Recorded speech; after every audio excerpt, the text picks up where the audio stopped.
Hi, everybody, and welcome. I'm Aurora. This class is called Lessons for Full Spectrum Humans. Sorry, just trying to connect my mouth to my brain. And today is a level 2 teaching that I started years ago at the request of someone who was in my class who wanted to know about energetic hygiene. Basically, the tips and trades of tips and useful tricks, tips of the trade of having a physical body and the things that I did in order to have my body be healthy and vital and youthful and move forward through time effectively.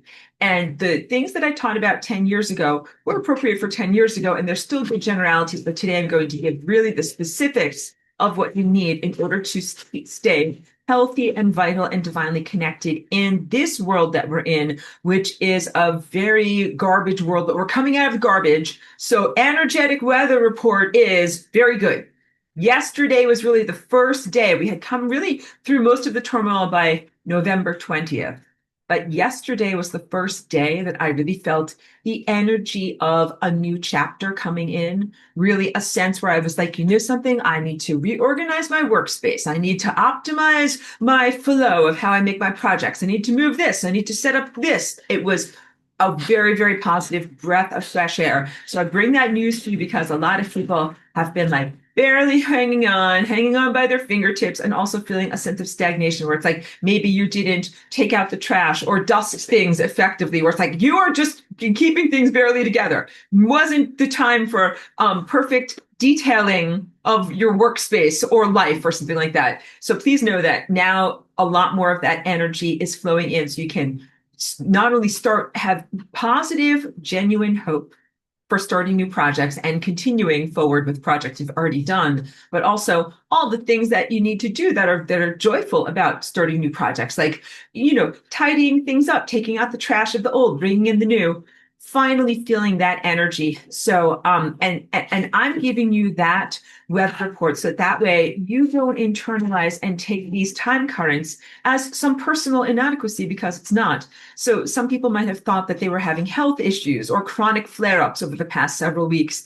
And it's not just that. It might have been that, but it also might have been much, much larger stuff. If you felt like it was like very difficult to maintain or achieve momentum, and if you felt like there were moments of hopelessness and it was difficult to envision or align with a brighter future. I definitely felt that a lot, not from my own internal turmoil, because I know who I am and what I'm feeling, but we had a very heavy storm that went over for like 5 days. And then after that, I'm telling you, even inside of my house, because it was like the type of a storm that went overhead that chilled you to the bone when the rain was like falling outside. I felt very cold inside, even though we have heat. We are like lucky people. We have heat, we have resources.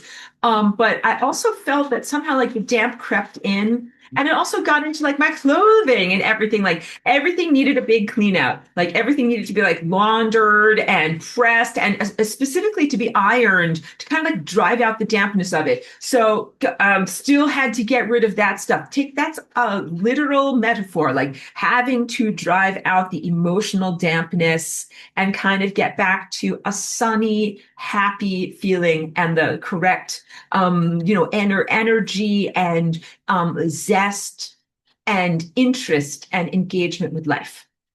So, in now starting to connect that energetic weather report to the curriculum, the basics of how you do good energetic hygiene is you must follow your joy or your interest or the things that you are, excited about, motivated about, and actively engaged in. But that is only applicable advice to a person who is already healed. Like to a person who is unhealed, following their interests might be like to an unlimited bucket full of heroin or an unlimited bucket of Doritos, like whatever is their particular, bad substance that they want to immerse themselves in. That's an unhealed person. So of course, I am customizing, tailoring my message to the people that are here in this class, because you've already done a lot of very good personal accountability work, personal transformation, achieved a lot of your own wisdom and self perspective, so that if you are given, the ability to make your dreams come true or receive all that you request, your requests will be really good and they will be healthy and positive. So, like for me, I use myself as an example because I'm most familiar with myself. Please take it from that direction. Um, Like I love getting new art supplies. I'm like, wow, this new color of thread is so embroidery thread. So cool. I love learning about this. And then I'm like, I like learning about the indigo dyeing process. This is interesting to me. And this is part of energetic hygiene. So again, to a person who has already gone through levels of self-excavation and self-construction, it is valid to say, you have a non-arbitrary interest and a non-arbitrary like directive or trajectory that is making it is comprehensive, it is coherent, it makes some sense in your life. For me, my projects that I'm interested in and the life direction that it takes me is not arbitrary, it's who I am and I'm being the right person in following those interests. And also having an interest in the natural indigo dyeing process is a generally socially positive thing to be interested in. Again, it's not like the bucket full of heroin or Doritos paradigm there. So energetic hygiene, because my friend asked me years ago, he's a guy who's got to be like maybe in his 70s now. But you know, he's like a retired electrical engineer, and he wanted to know kind of like a recipe, like an engineer's mind. What do you do? Like, how do you live longer? And the real answer about how you live longer, and I don't know where my little metal stylus is, but I'll just use this pencil for right now. To live longer and really to live eternally, to master longevity, what you have to do is really comprehend how you're navigating through this time field vortex and stay away from the membrane of death. And you're like, we're like, that's very simplistic, but like, and this is the literal truth. So now, like, haha, like that wasn't even an intentional joke. Like, how do you stay alive? Like, you know, practice, kid, practice, right? Like, that's how you get to Carnegie Hall.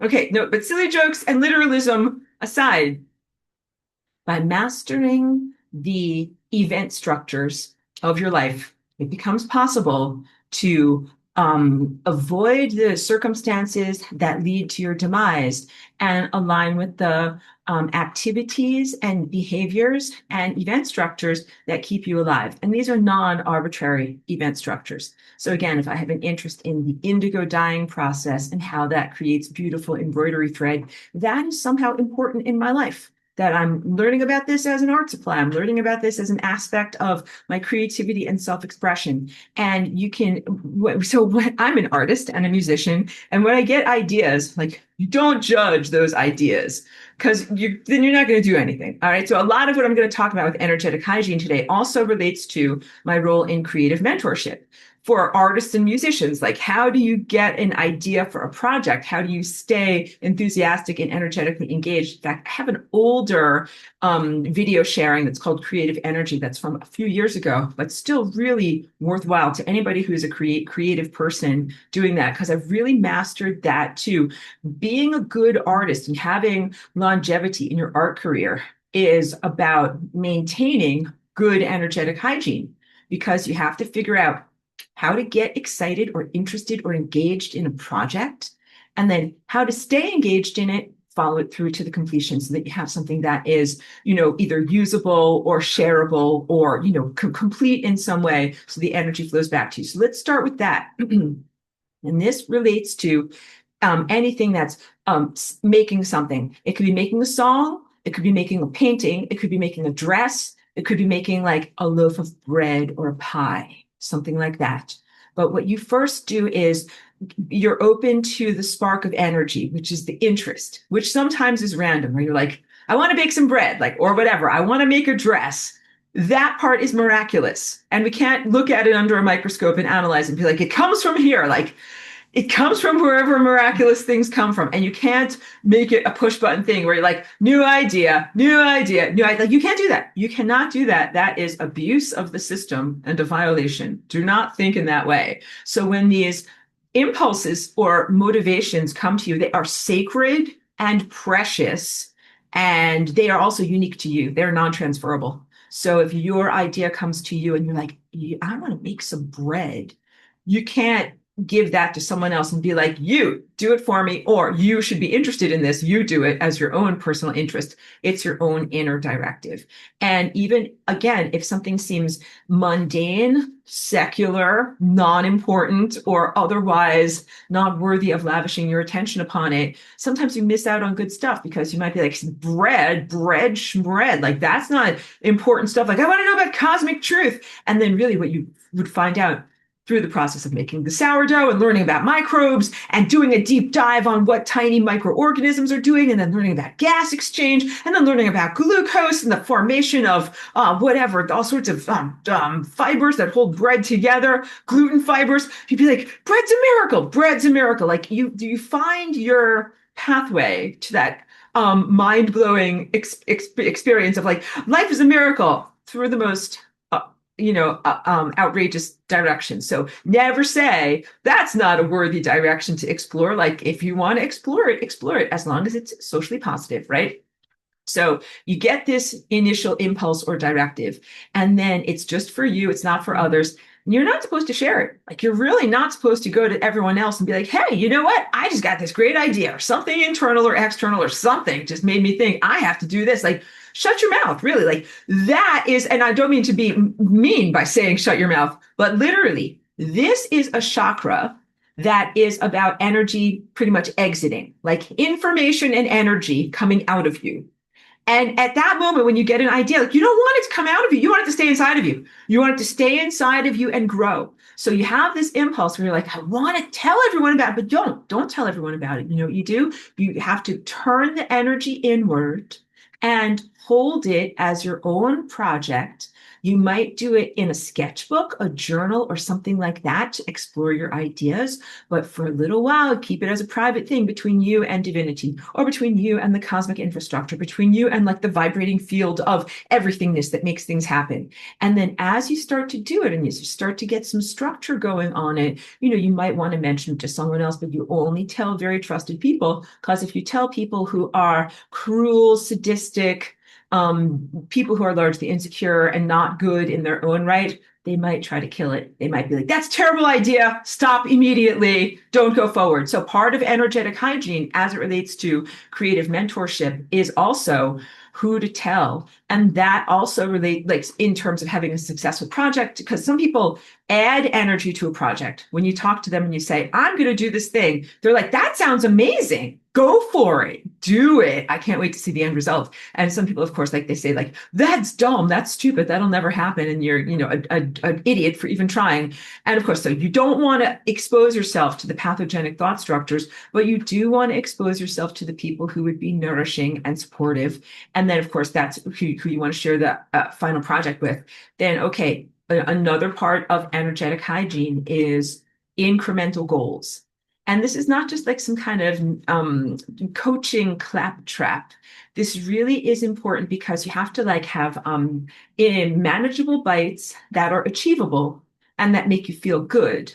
And this is part what the energetic hygiene is. You put energy into a system, and when you have completion, the energy flows back to you.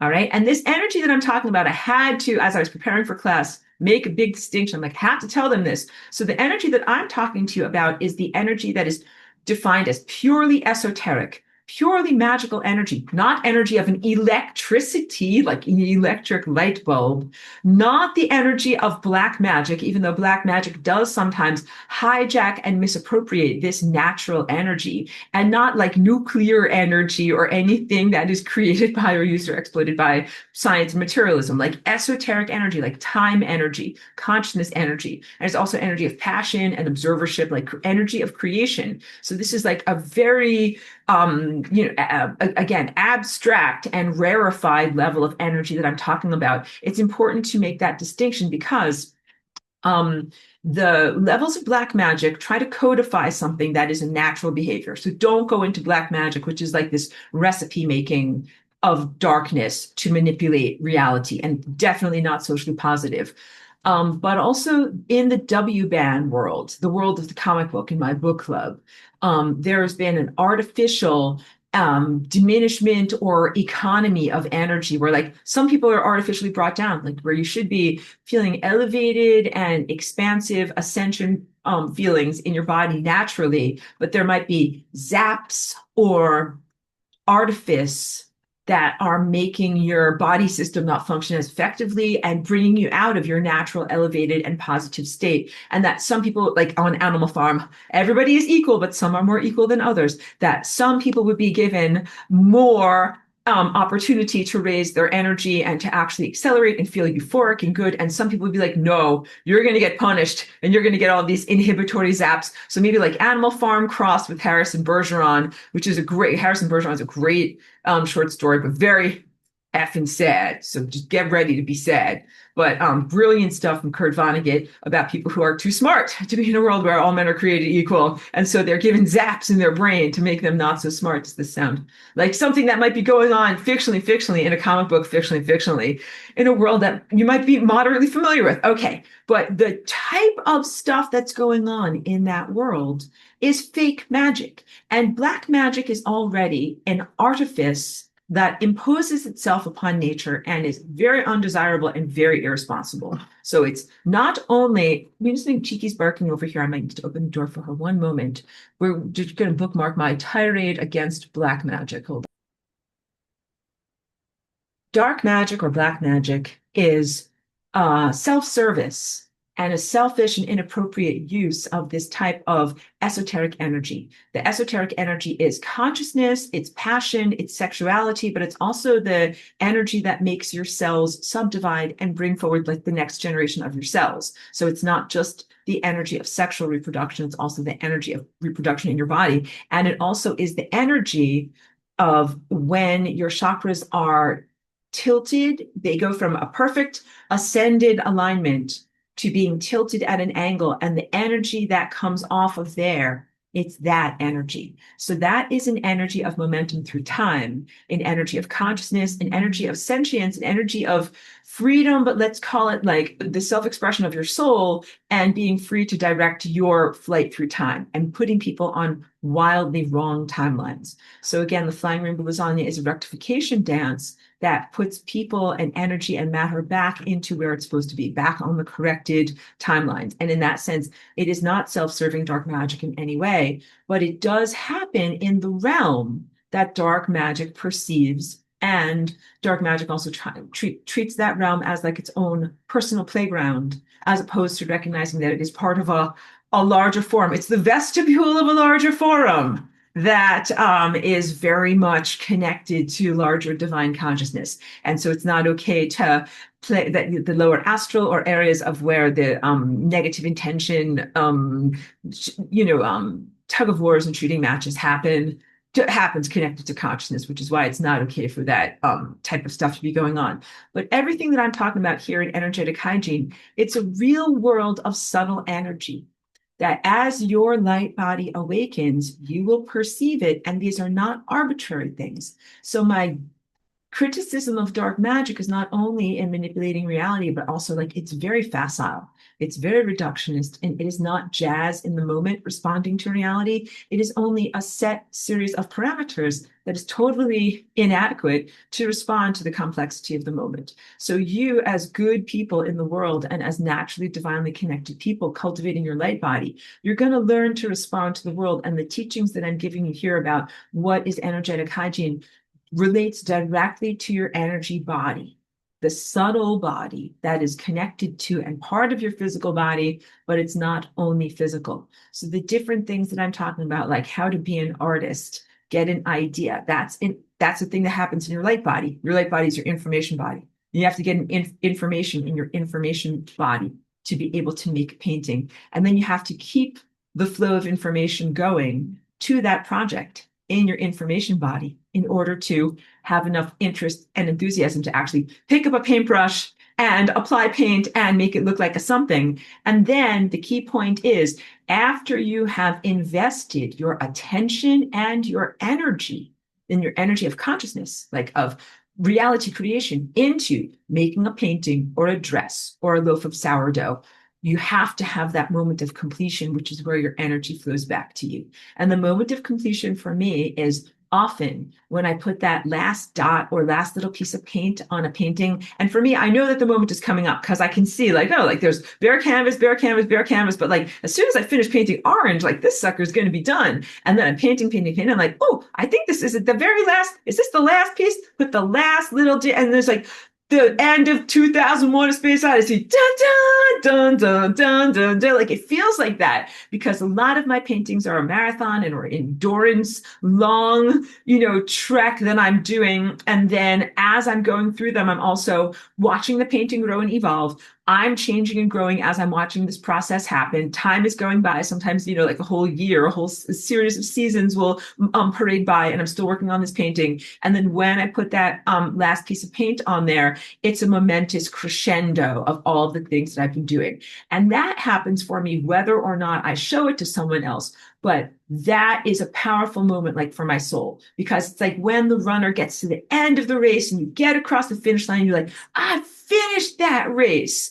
And you feel all of the energy flowing back to you. It is independent of having an audience. Like if you're a runner and you finished your race, it's not good. The energy is going to flow to you, whether or not you have a cheering section, whether or not you have someone there to like hand you some Gatorade or some champagne or whatever you want to drink. You get the energy. And so it's important for you to know it is independent of having an audience, although it is good to have a cheering section. But then when you complete a thing and all of that energy flows back to you, like you, first of all, have a desire to share it and show it to the right people. And then you get a desire to make the next thing. And this is your life as a perpetual motion, like, I don't want to say machine, because that's not what you are, but like apparatus or whatever, a perpetual motion thing that just keeps going. So yeah, that's why it's so important to finish a thing. You gotta get an idea, make the thing, finish the thing. All the energy comes back to you. If you do get an idea, make a thing, and then get another idea, make a thing, get another idea, make a thing, and you have three things that you haven't finished, then you have overinvested yourself. And you're like, something, I got to finish one of these things because I'm starting to feel like if I don't do that, I'm not going to finish any of these things. You have to finish the thing so that way you feel, oh, I'm so great. I did it. Look, it's finished. Then you finish the second thing. Then you finish the third thing. Then you get all of your energy back from all of these things. These are energetic investments. So you have to comprehend that you got to set yourself up for success. And if you have too many unfinished projects, that is an energy drain. It's like a ragged edge in time, and your energy keeps flowing to it.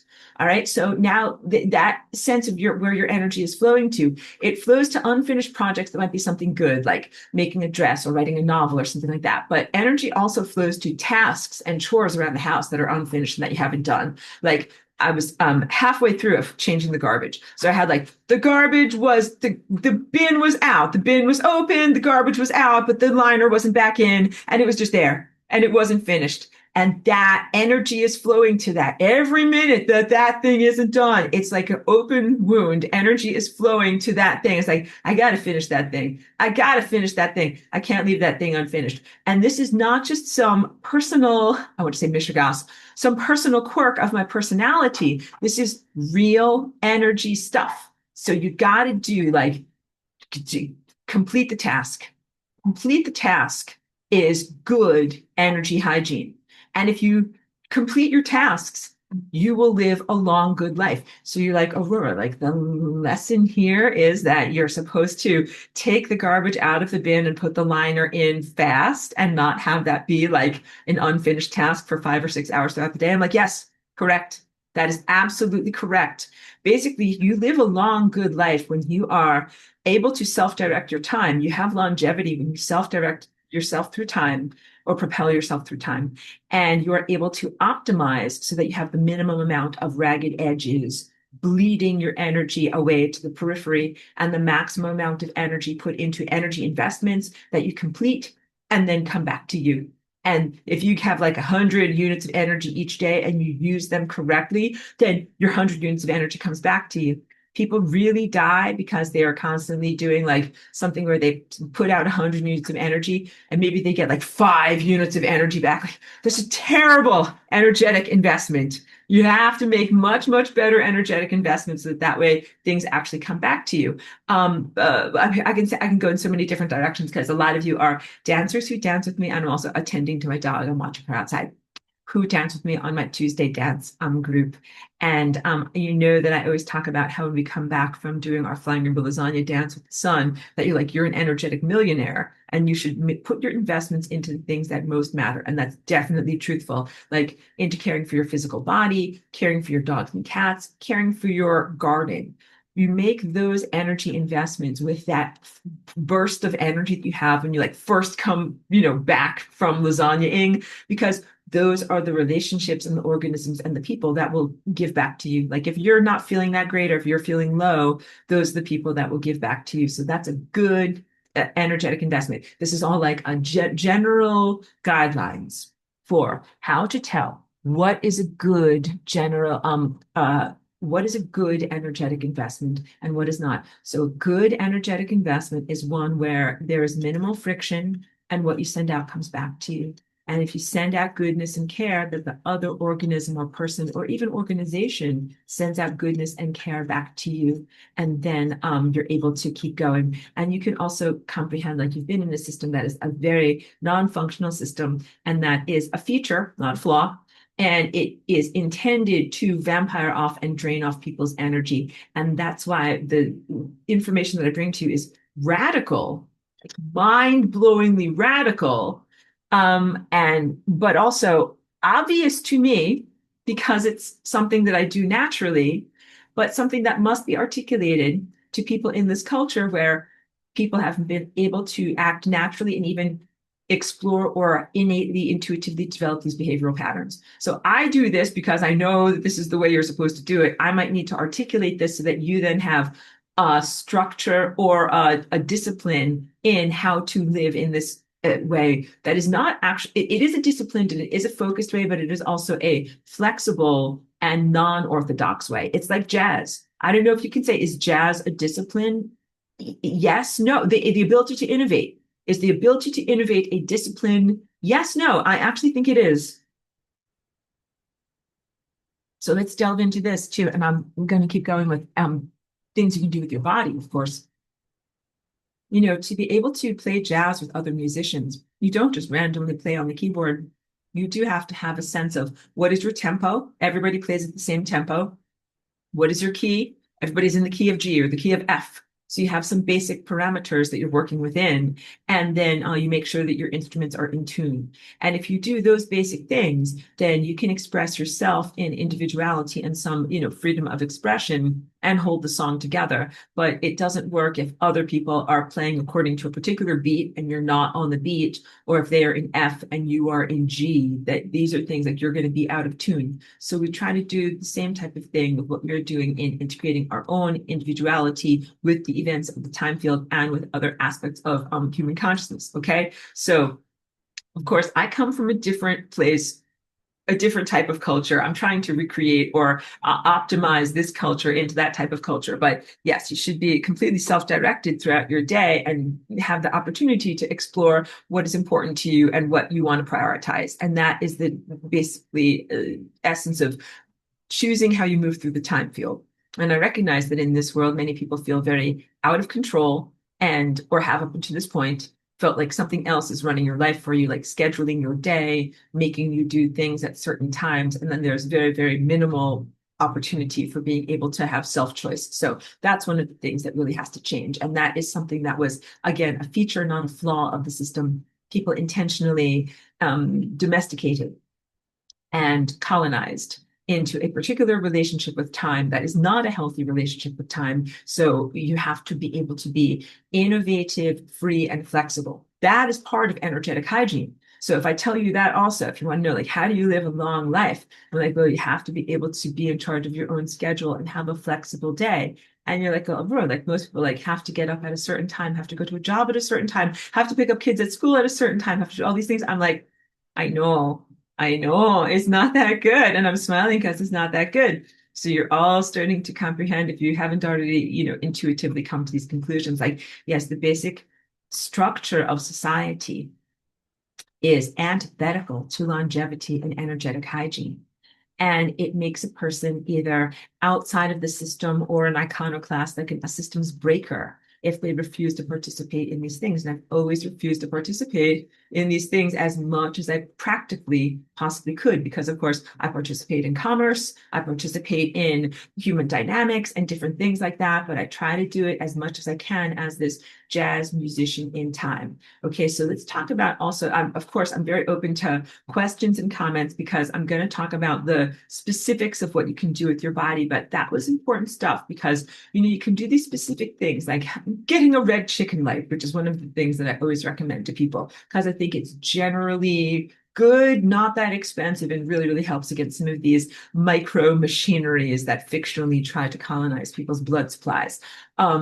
There's that you can do healthy habits like that, but if you are not doing the larger stuff to be on an optimized timeline and go in the right direction, then it doesn't matter if you're sitting under a red light. If you are very unfulfilled in relationships and experiences and not impulsing in the right direction, then sitting under a red light is really not going to help. So what for me, when I wake up in the morning, of course I do for the past 5 years, a lot of interdimensional battle, but in the best of times and more recently, after I do a lot of taking out the garbage and clearing out the satanic hordes before I have coffee in the morning, I usually like to think excitedly about what I'm going to do for the day. Like, oh, I'm so excited. Like I have a new dress that I'm going to upcycle and sew things onto it and learn how to do stuff in life. Like, or I'm going to whatever, go for a walk with my dog someplace like that.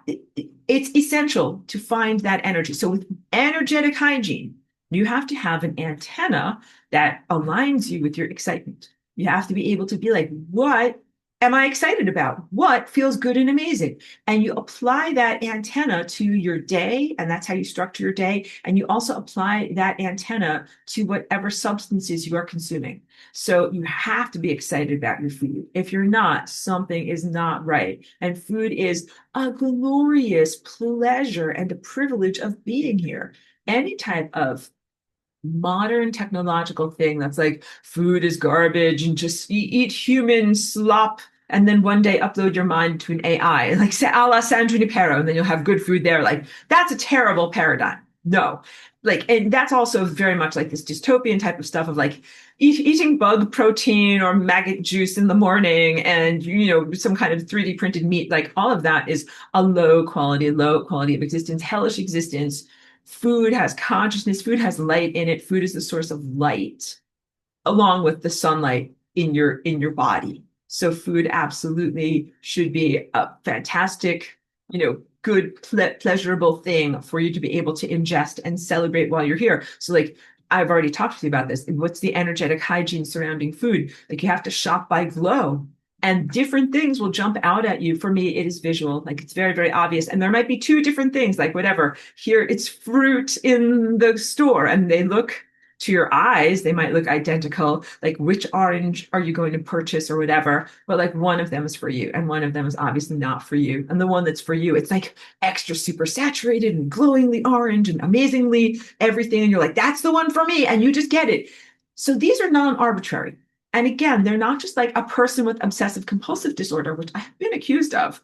And I've been accused of a lot of things too. So like I have a thick skin at this point. But no, I'm not just OCD. Because OCD people come up with like meaningless rituals that please them in this way. They have a rewiring that needs to happen in their pleasure and reward pathways. But what I'm doing is literally using my higher senses and my inner eye. And when you do that correctly, you get a reward.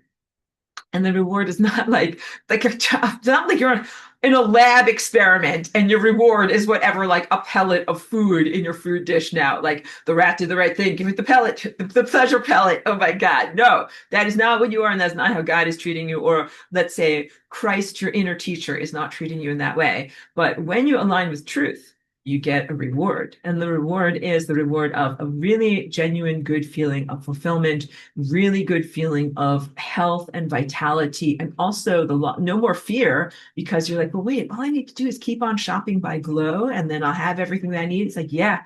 And that's the message to your body. Imagine your body, like all these cells trying to do all these different things. And they're like, sometimes we have enough water, but sometimes we're thirsty and we don't have enough water. And then we're worried, will I have enough water? And like, they don't know. Like, you might be on a long car ride and there's no water and you have to wait until you get to the rest stop. Like, your cells don't know, or whatever nutrient they might need that they didn't have for a certain amount of time. And then they're like, we don't know if we're going to have this.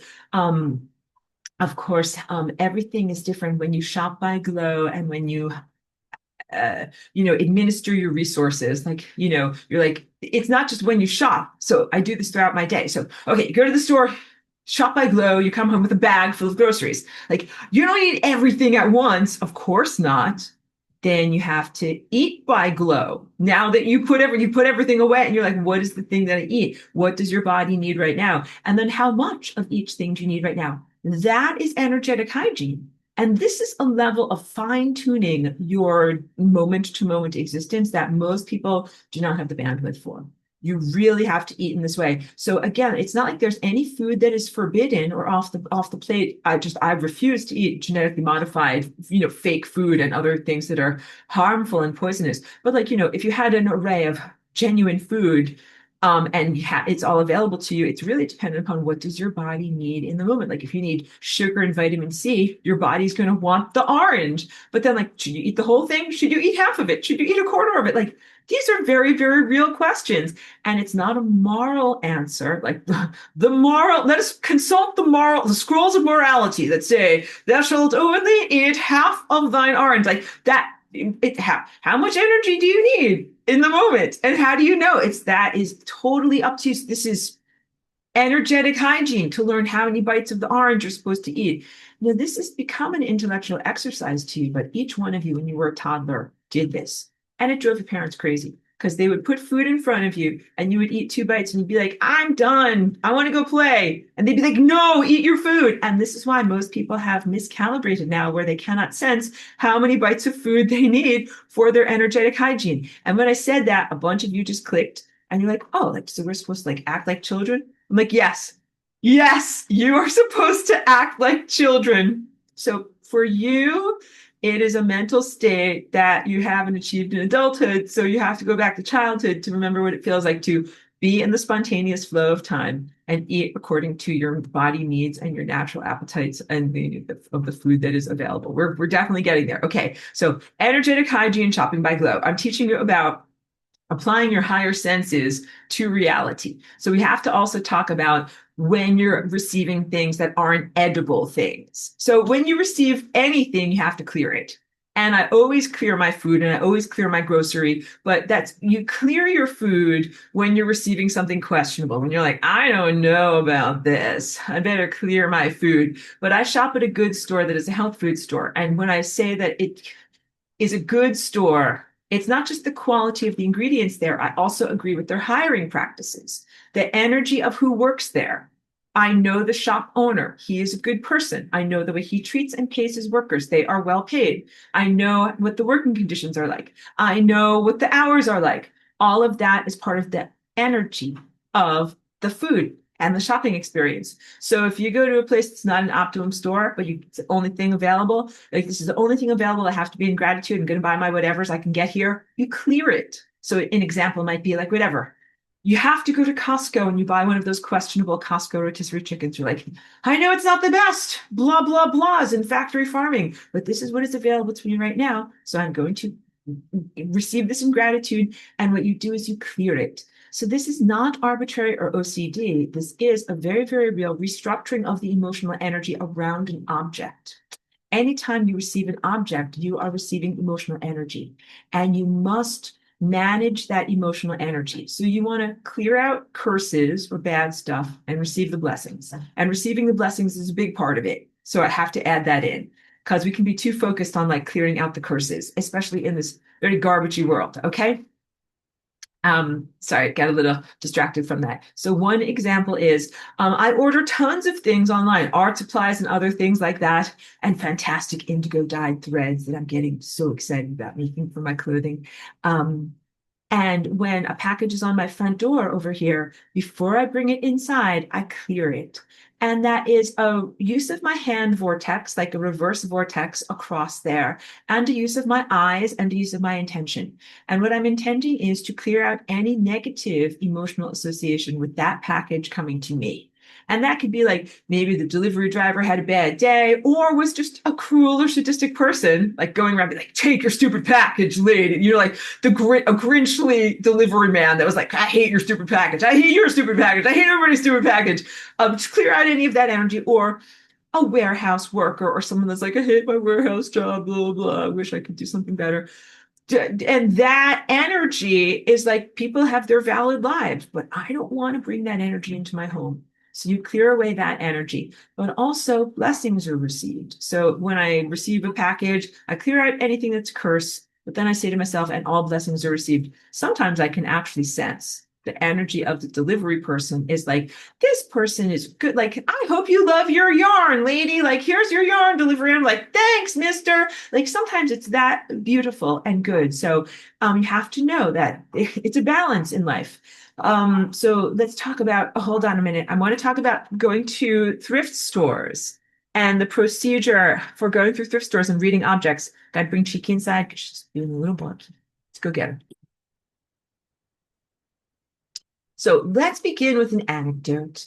This is my friend who I used to go to, Lower Manhattan. We would go to the different art studios and galleries there. She's the one who was very primary in her feeling state of being able to, like not clairvoyant, not clairaudient, feel stuff with her higher senses. And she would feel ley lines, just like be like, no, like, we can't go across the street. There's a ley line here. We got to go in a different way. All right. So she was a wonderful, adventurous person to go to the thrift store with because she could also read objects.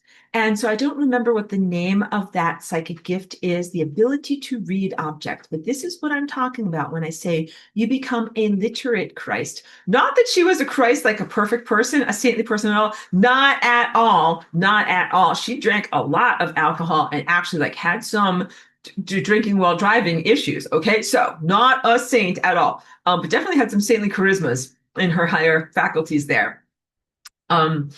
Going to the thrift store with her is such an adventure because like one time, like imagine this is or whatever, some kind of an object, not just my remote control, but we go into the thrift store, we're looking around at things and she kind of like picks something up. She's like, oh, somebody killed somebody with that. And she puts it back down really fast. So this is anything like this can be both a blessing and a curse. It can be both amazing to have these capabilities and sensitive apertures, and it can also be overwhelming and at times very inconvenient. So I also have a lot of psychic abilities that involve reading objects and perceiving objects. And a lot of my perception is through my fingertips. And a lot of it is connected to I'm just grabbing my crystals out of my pockets if you think what I'm doing over here.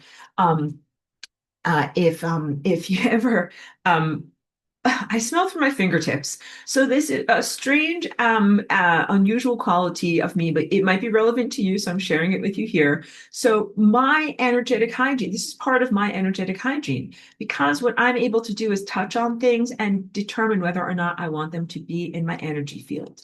So energetic hygiene is more than just like, if I talk about hygiene of your physical body, mostly what we're talking about is you got to wash away stuff that is not optimum so that your body doesn't become corrupt. But energetic hygiene is different than that. It's basically like saying you have an energy field around your body and you have to choose what are the things you want in your energy field. Energetic hygiene is keeping some things that you want in your energy field and releasing other things that you don't want in your energy field. So mostly people have too much stuff in their energy field, and most people have not been in control of it, like having good spiritual boundaries. So that's people that end up getting too much stuff, too much junky stuff. So in most people's houses, they have too much stuff, too much junky stuff, too much garbagey stuff, and also too many non-intentional items that are like things that you just inherited or you don't really want them or don't really use them. And so the house is full of stuff, but it's not like good stuff. And so in your energy field, you have to be very, very selective about what you want. And so I am very selective about what I let enter into my home, not only because like I don't have a lot of square footage. So when you live in like an apartment or a small dwelling, of course, you have to be efficient. So you can't just be like, oh, like, I'll take it home and stick it in a closet somewhere. You can't be that accommodating. But also, I don't want to have to carry things around or store things or have them around me if they're not positive objects. So having bad energy hygiene is basically the inability to say no or no, thank you. Someone might offer you something like, hey, do you want this big, giant, ugly, um, clunky thing that I don't need? And you have to be able to say no or no, thank you. And like there's a reason why people give things away too, because like they're big, giant, so like whatever, some kind of a couch or something like that. Oh my God, I could tell you the purple couch story, but one time so I lived in a different house than this. Or give us anecdotes. Okay, so I lived, and I'll tell you lots of anecdotes. It'd be good. And come to my retreat one more time. I'm sorry not to make it an advertisement, but I'm excited. I will tell you many stories. So I lived in my house across the street and had actually some not very good roommates, and they got from like a free, like a free unconditional give, unconditional take type of group on Facebook in my area, this giant multi-sectional leather purple leather couch that is like, it was crazy, and it was also very, very heavy and difficult to actually get into the house. But it was like, the other person found it to be like clunky, old, large, not needed. And they were very, very happy to be like, yeah, like take it and put it in your house. And then when these not so good roommates moved out, and they like left the couch behind. And then I'm like, does anybody want an extremely large purple leather multi-sectional couch? And trying to find the next person who wanted it was very, very challenging. So you understand it like, I did not want that couch, but the ability to say no. So I definitely learned lessons of spiritual boundaries from having not very good roommates, believe me on that. So maybe not the best anecdote. I'm not sure if that made things clearer or if it muddied the waters, but sometimes you end up with things in your energy field that are because you couldn't say no or didn't say no effectively. So that's a better way of synopsizing my experience with those roommates. And actually what I said yes to them living in my house, but they did not rise to the occasion and, do all the things that good roommates are supposed to do. So that's why they were very short-lived as roommates and housemates, but they left their couch behind, and then I had to deal with their couch. So these are the things that happen. Like, okay, more life day-to-day anecdotes. Some people live with like their accumulated items of their whole entire life in their house, in their energy force field. Everything from their third grade class, pictures, like their school's at class album, or like their love letters from when they were 12 between their summer camp boyfriend, or like people keep like crazy stuff like that. And in some ways feel that it is a definition of self. I don't think it's healthy or good. And I think that it's very good to release that type of stuff. But I mean, you might think like I'm cruel and heartless because I don't save that type of stuff, but also I don't have a connection to the first 27 years of being in this body. Like I have a connection to the stuff that I've experienced since 2001, but even of those experiences in adulthood as Aurora, like it's not my class album from third grade or whatever, but of course I had lots of souvenirs and memorabilia, but there were many times when it was necessary to like jettison ballast from my energy field. That is part of energetic hygiene, that sometimes you have to be like streamlined, and you have to only take with you through these moments in life the things that are the most essential. And you don't always have time to take with you things that are like decorations, like, oh, like someone gave me this Christmas ornament or whatever, a small stained glass sun catcher that I, have in my kitchen window. Like we love these things. These are really nice, but like that's the icing on top of the cherry of the cake of life. And you don't always have time to bring that type of stuff with you. So energetic hygiene is really about keeping your energy force field around you intentional and only full of the objects that you want to have an interaction with, not things that you keep because of burdensome quality of them or an obligation, or that they just accumulated around you because you never really got rid of them. So you have to be very, again, conscientious and go through everything to make sure that you have the things that are the most important and that you keep the most important things with you. Okay, so now we have to get back to me. So why I smell through my fingertips? Because that way I cannot bring certain things into my energy force field that I know are not going to be good things to be around me. So like my friend was able to sense that something had been used as a murder weapon. I don't think I've ever sensed that, but I can definitely sense like if I touch on some fabric or something, I'm like, ugh, I don't want that. So now let's talk about clearing and the ability to clear. What are some different ways that you can clear? And it is costly. Like think of it as like dry cleaning or like getting your carpet shampooed. Like these are energetically costly. And you must know that, not to have a sense of the predatorial mind of like, there's not enough, be afraid, and then commodify it too. Nothing in that sense in the psychic world. But it's like your muscles have a limit. Like you can do this many push-ups and then you're done, right? Clearing is the same way. It's like a muscle. You can do this many push-ups and then you are done. Because otherwise, we'd be like, well, the world, like, why not I clear the world? Like, clear it, girl. That's like doing 10 million push-ups.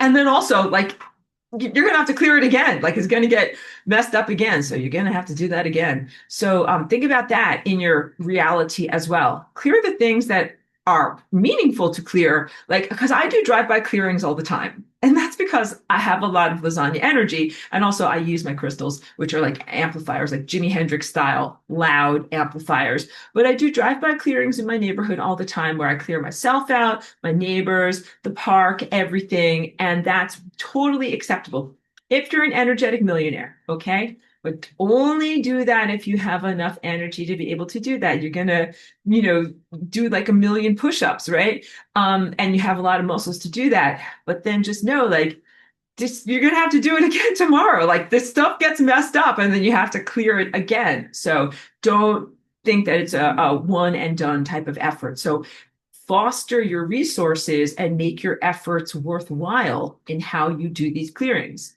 So that brings me back to like the thrift store, especially in my earlier years of being here as Aurora. So, I was not a starving artist, but I said like I was like mildly malnourished, right? Like I didn't have a lot of money. So I shopped at thrift stores with my friends, and that was also very normal for everyone in my community. Like I lived in Woodstock, New York. Everyone there was like a starving artist or musician. Nobody had a lot of money that I knew. Like I didn't hang out with the fancy people, although I wanted to meet David Bowie, but I never did. But he lived in our town, but I didn't hang out with those people. So I shopped at the thrift stores, but I really didn't enjoy it because it's like being submerged in the energetic echoes of all of these different people.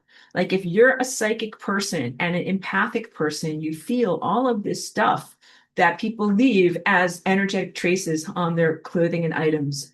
And it's not the same, like you can launder something, but it still has the energetic echoes of that person on it. And I would go into these thrift stores and I would just be like, paralyzed because I would feel like so overwhelmed by all of the stories, like the energetic traces of what people had experienced. And so for me, like if I found a cool jacket, like this is cool denim jacket, I want to buy it. It's $5. $5 is in my budget, but the energy budget to have to clear the energy of that jacket and make it wearable to me was sometimes too much. It was sometimes more than I could deal with. So you guys have to recognize that as you are just starting out, you might not be a lasagna millionaire yet. And I don't mean to be like, very blasé, and I don't know what the word is, condescending about how much lasagna energy I have. I want to be, a person who's relatable. So I hope that was funny in how I said that. But no, I recognize I've been working at this for many years. And so clearing a giant, whatever, worldwide planetary structure, like that's normal for me. But you are beginning. And so you have to foster your energy and clear the things that are the important to you and that are going to have the biggest impact on your life. All right. So begin with using your resources to make your own life better. So you might do something similar where like you find something great that is secondhand, but it has an energy residue on it. An energy residue is different than, something that washes off with soap, because mostly things, you can wash them off with soap, but it's a feeling state or some other association. So porous items, of course, are much more susceptible. So that's anything that's fabric or anything that's upholstered.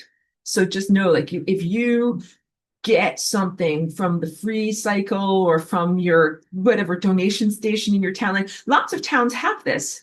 Just make sure like that you're taking it from someone whose household is a good household, because their vibes are going to be on that thing. And that's not just hippie new age talk or whatever. So we got a nice little set of dog stairs when I moved back to Ojai in 2021 because Cheeky needs some stairs to be able to get into the bed because she's so little. And it was actually a very nice person that had them. Like here in my town, it's very normal for people to like put in, you have extra or you don't need something, like put it out by the side of the road and you can just walk around and get the things that you need. And this is like, so the energy of that in terms of energetic hygiene is very positive. Where there's energy of generosity, that is good energy that you want to be a part of. In fact, the energy of generosity can be a clearing in and of itself. So when you receive food that is gifted to you, it is cleared of negative associations, but don't abuse it. So this is what I'm talking about. I don't usually eat stuff like sugary muffins and, like glutinous bakery items and things like that. But especially when I've been in work situations where I might be working with other people, sometimes people offer something to me in generosity. And it's not usually food that I eat, but I accept it in the generosity that it is offered. So this one lady cut her muffin in half and she offered it to me and I accepted it. I didn't say, oh no, I'm sorry, I do not eat refined sugar and I don't eat white flour and I don't eat this and I don't eat that. I accepted it. The generosity transforms the quality of the food and turns it into something that is a positive blessing for you to receive. But don't abuse the system because you know what you're going to do? You're going to be like, okay, Aurora, look, I'm going to buy an enormous amount of high quality chocolate and give it to you. And then you're going to give it to me. And then it's going to wipe away any of the associations of like chocolate is too sugary and too indulgent and it's going to make you too fat. And then I can eat as much of it as I want. Like, don't game the system. Is what I'm trying to say. All right, good. Good job. Good job. Because I'm telling you things that are basically about spiritual truth. None of this is codified. All this is kind of like saying like when I first moved to San Diego, I didn't know about how to go in the ocean. And they told me like, okay, like when you go in the ocean, like you have to kind of like shuffle your feet along the bottom because there are sea creatures that like, if you step on them, they will hurt you. Don't step on them. Just kind of like move your feet forward. Like you have to learn stuff like that with energy. You have to, it's not a recipe. These are tips of life so that way you can live a good life. Like what happens if you don't follow these tips? You get dragged down, lose your energy, lose your vitality, and end up dying. All right. So, but there's not like one way to win or be successful, but by applying these different things, these different anecdotes that I'm sharing with you, you can live a good life. And this is also like a level of mentorship that like you're supposed to receive from your community. From your community, I don't want to call myself an elder because I covered my gray. I'm not old, but people who are more experienced than you. So you're not supposed to have to be like raised by wolves and then figure all this out on your own. You're supposed to be shown how to do this. In fact, that was another thing I wanted to bring up, and I'll get to any questions and comments. So with your physical body, you are mostly taught from the time that you're a little child what is good hygiene. There were times in what is known as the Dark Ages in Northern Europe when they didn't have those conversations with each other. Nobody knew how to take care of their body, except for some people who intuitively knew, like, you have to wash places. You have to even use soap on some places. But a lot of people, like, they didn't know anything about that. And there was no conversation around it. And the church did tell people to, like, sew their clothing onto themselves and just leave it there for the winter time. They're like, no, don't touch yourself. Don't wash yourself. Don't touch the private parts either.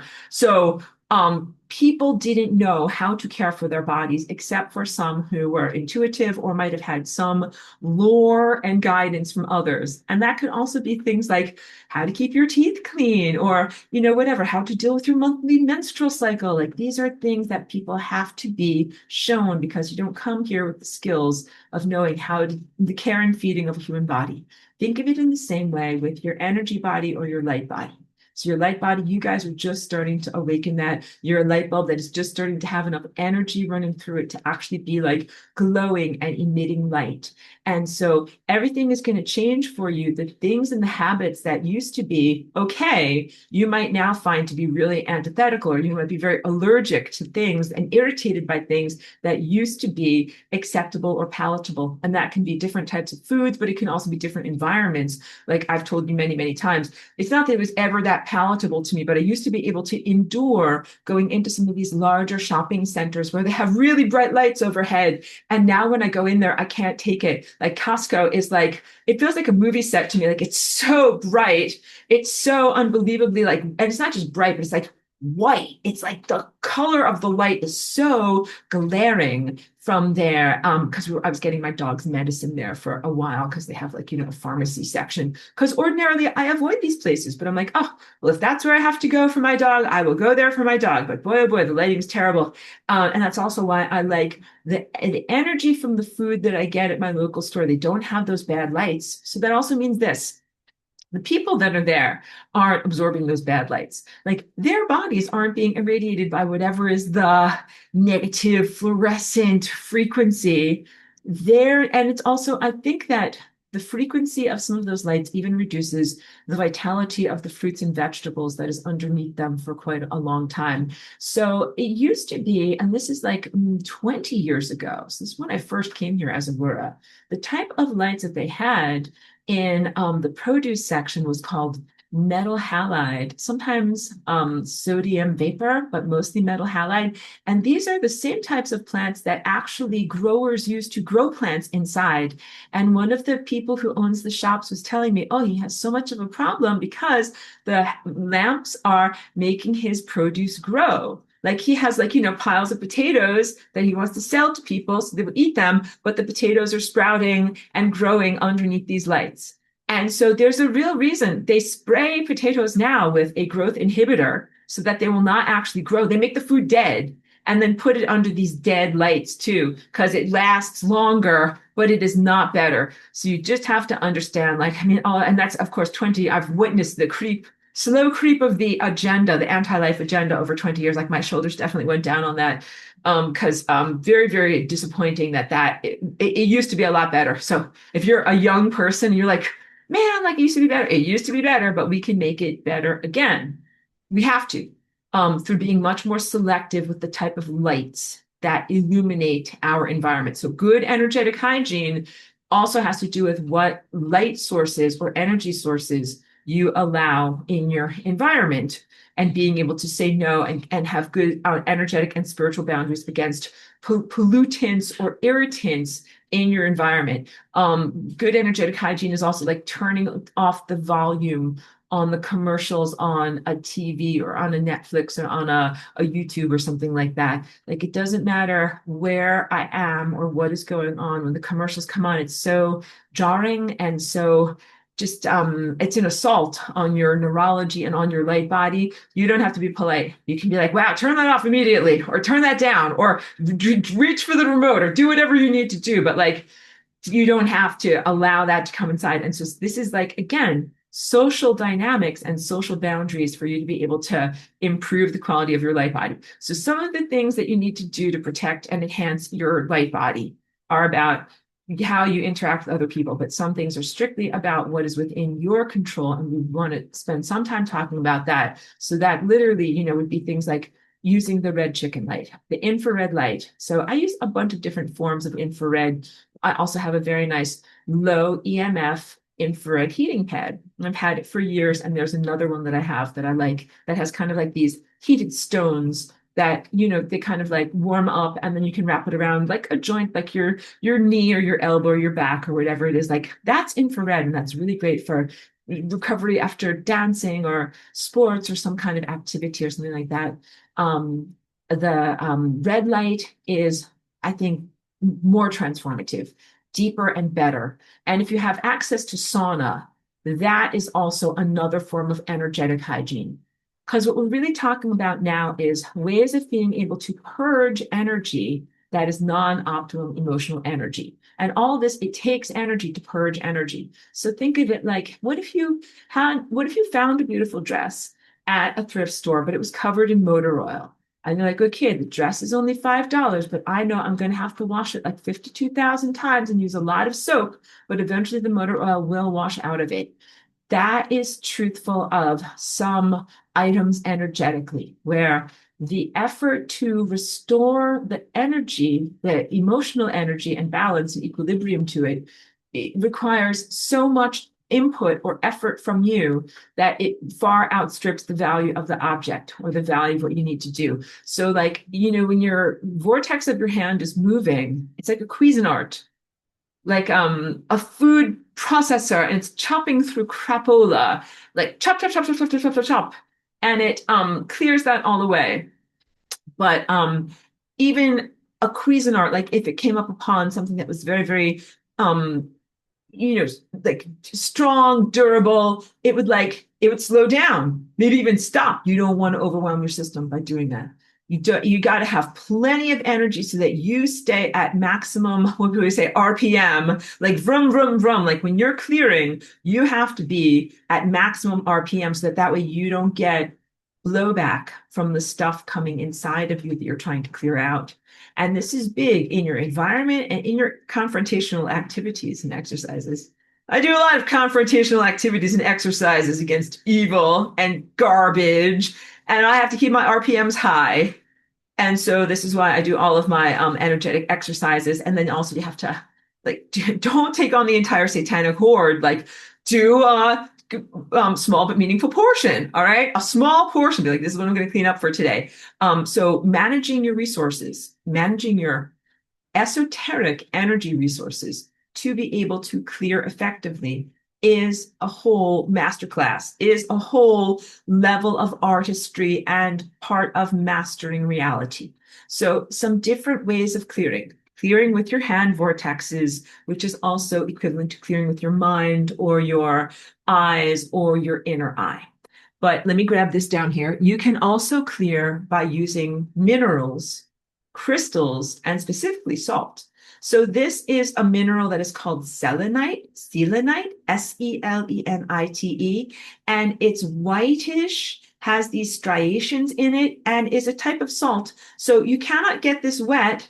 It will dissolve. Like if you put this in the bathtub, like it would go bye-bye. You wouldn't have it anymore.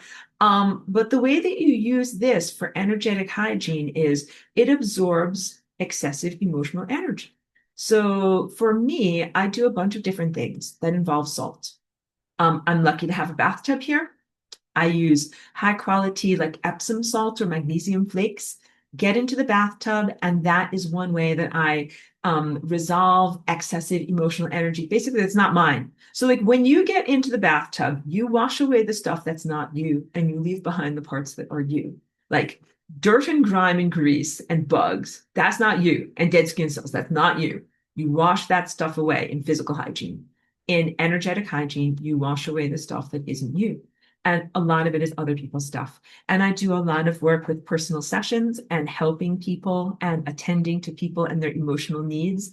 And it's really essential. So for anyone who's an empath or does that type of work, you have to clean and clear yourself and make sure that you are Cuisinarting, food processing, vroom, vroom at top speeds for the next person. So I don't always have a time to jump in the bath and do this hair takes a lot of time. Oh my God. Between people, no. So what I do is I use selenite and then do a little clearing like this all around me. It takes on whatever is the excessive emotional burden, and then you put it in the sunlight. You can put it on the windowsill or whatever, and it discharges the energy. So what are some objects that you can use to clear? Do like objects that clear other objects. Selenite is one of them, and they make very nice wands out of this. Again, it's pretty inexpensive, so you should get it because it's like just a great tool to have where, it's like a long wand like this pencil, and you use it to clear whatever you need to clear, and you can go around your whole house. So let's talk about, because we're going to use sage as another tool for clearing, and these have real energetic impact upon your environment. They're not just a symbolic thing. So if I waved a pencil around my house, it would not be as effective as if you wave a selenite wand. These are two different objects and they're qualitatively different. And in the world of esoteric energy, the selenite does clear energy better than a number two pencil. Same thing with sage. Sage does have tiny essential oils in it when you either wave it or burn it into the air that really do clear out microscopic animals and bacteria and stuff like that. But it's not the only reason for using it. It's not just an antiseptic. it really does clear emotional energy. So giving yourself a smoke bath with sage is excellent energetic hygiene.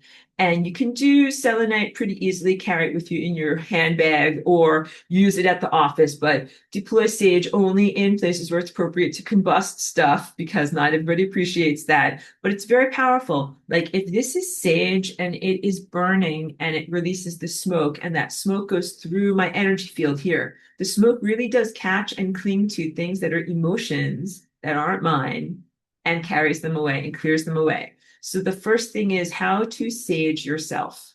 Sage should be gifted to you. It should have the energy of a gift. It does grow very freely in my area.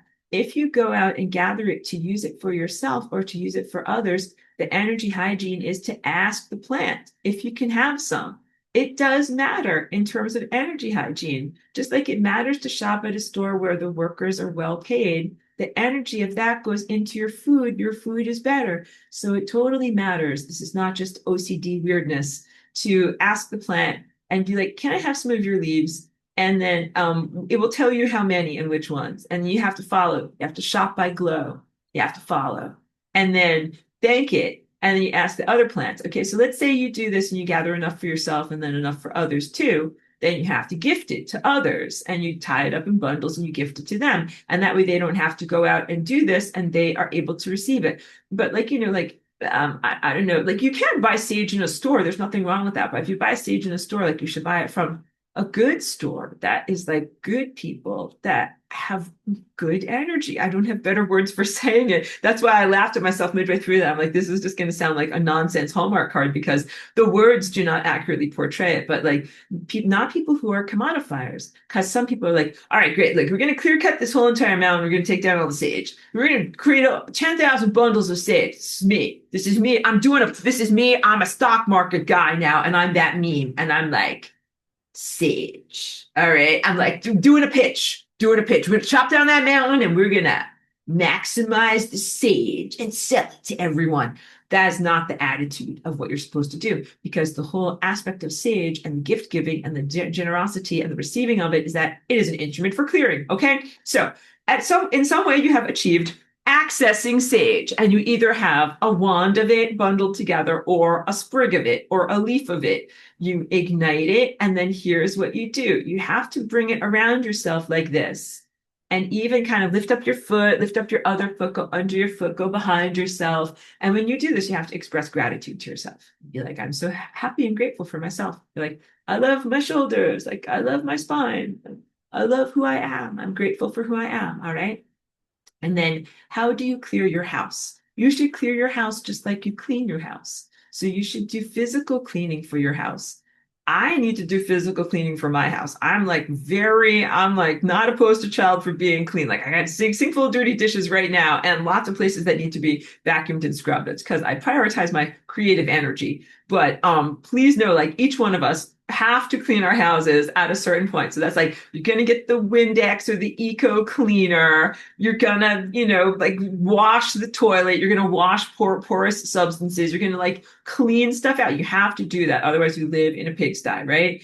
You also have to clean out energy. If you are doing only one but not the other, then your house is not complete. So if I only burned sage, but I never did the dishes, my house would not be complete. It would not be a good way of living. You need to have really clean dishes that you can eat off of that are sanitary. And you need to have like a genuinely clean toilet that is sanitary. But then also you need to clean the energy of your space, which is to remove emotional energy residues. And it's not enough if you simply have sterilized your house of microbes and removed, fecal matter from different surfaces, but you haven't actually done the energy clearing, then the cleaning is still not complete. All right. So how you clear your house is you have to clear like in a clockwise direction. So basically the same way that you would look at the 4 directions of the compass. And you begin with any place where there's a square. So begin with like your front door. And or you can begin with the part of your home that faces the east. And your sage is burning and you go trace around the door, like the sides and tops of the door. When you do so, you're like, I'm so grateful for my front door because it's how I get into my house. And like, I'm so grateful for my windows because it's how I see outside. And then you should also clear everything that is in your house. Like you should I clear my electronics equipment.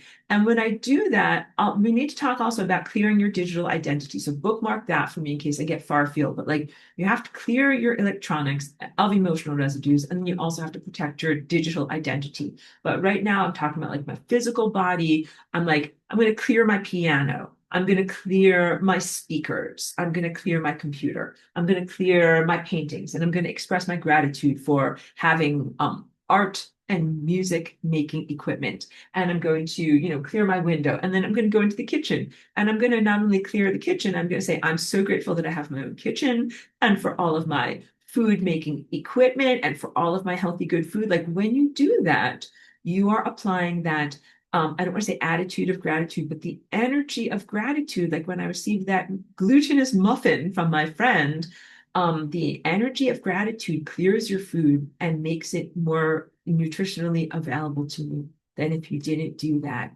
Literally, it makes the food taste better to your body and it better able to actually come inside of you and bless and benefit you. And these are not, again, just weird obsessive things to do. Like there's real impact that it has on your body. So it's also really good to like clear your refrigerator. Like you not only clean out the fridge where like you throw away anything that's rotten, but you clear your refrigerator. And it's especially hard if you live in a shared space. Oh my goodness. So I have had many earthly experiences and lived in all sorts of different living situations. Sometimes I've lived with multiple housemates. Sometimes I've lived with one roommate or housemate. Very, very challenging because I'll tell you, I'm always the one with the best energetic hygiene. And then that means that other people are always making energetic messes that I have to clean up and clear. And that is very, very unhealthy and not good. So that's why I'm so happy. Whatever is the size of the square footage that I have here, I have my own space.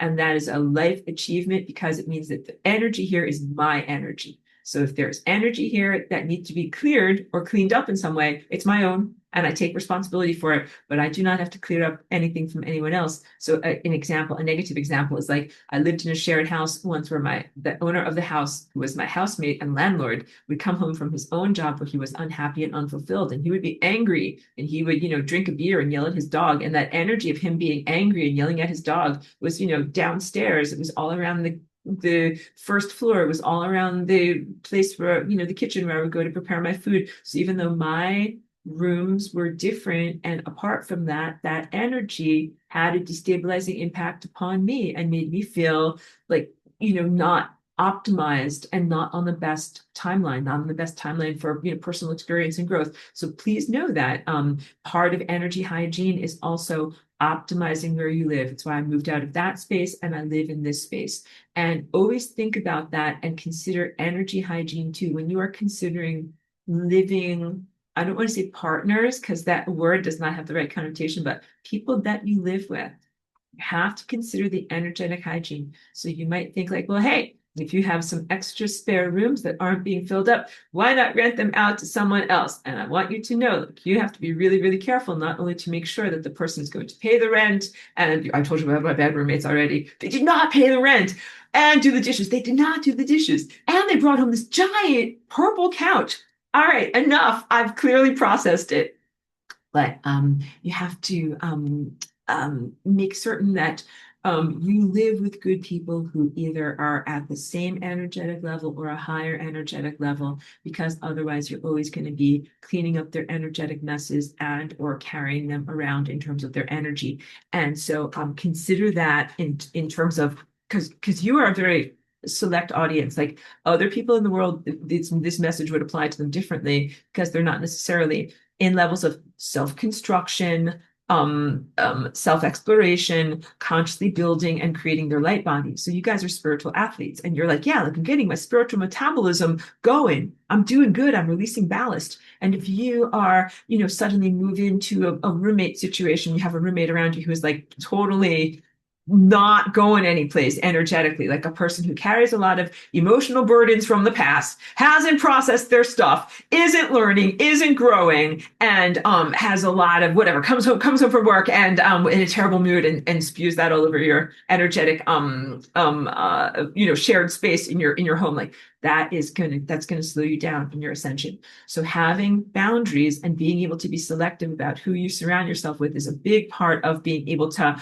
optimize your energetic hygiene. Again, like you can clean up some stuff, but it's not your job to clean up everything, and it's not your job to clean up everything of someone else's stuff. Like there's some people where they would be very happy to install themselves into your life and be like, okay, I'm here with all my stuff. Like you got to clean up my stuff if you're going to try to go anywhere energetically or in terms of your personal ascension. And that is not a correct agreement or contract or anything like that. That should not ever happen. That does not work that way. So in ascension, in a perceived system, energy seeks its own level. And that means that if you're accelerating and you're a spiritual athlete and you're moving into these levels of personal accountability and, when I say energetic clearing, it basically means like there's no loosh, non-loosh production and non-loosh harvesting.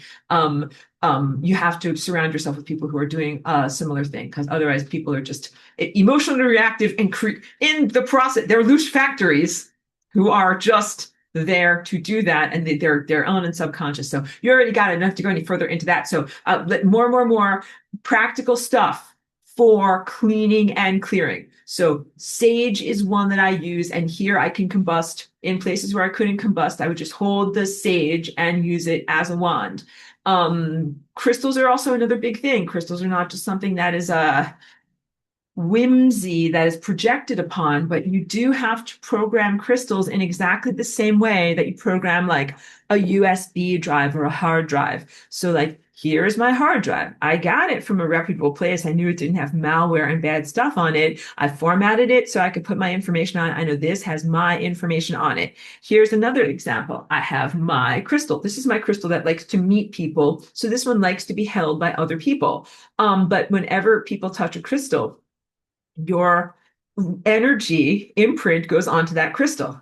So I don't know if you know this. So there's energetic hygiene involved with, gather around children, the energy hygiene involved with purchasing or gifting crystals to one another. So also there's like, some of this is cultural isms, but like there's a lot around the gifting of crystals as opposed to the commodification of them. Now I do know that there's so many crystal shows, rock shops, and other places where you can go to, and like some of them are great and some of them are ethical. And I don't want to do a whole thing where you're like, am I allowed to do this? Am I not allowed to do this? Mostly I would say from now on, we should leave the crystals in the Earth's crust where they're actually performing their job as neurotransmitters of the Earth. But many crystals are here, like above the crust, where we can use them and enjoy them and appreciate them, but they are kind of like living treasures of the earth. And at a certain point, it does feel crass or commodifying and unloving to kind of like buy and sell them, kind of like buying and selling puppies, because puppies want to go to live with a particular person. And you can't just be like, I'll give you $600 and then you give me that puppy, because the puppy's like,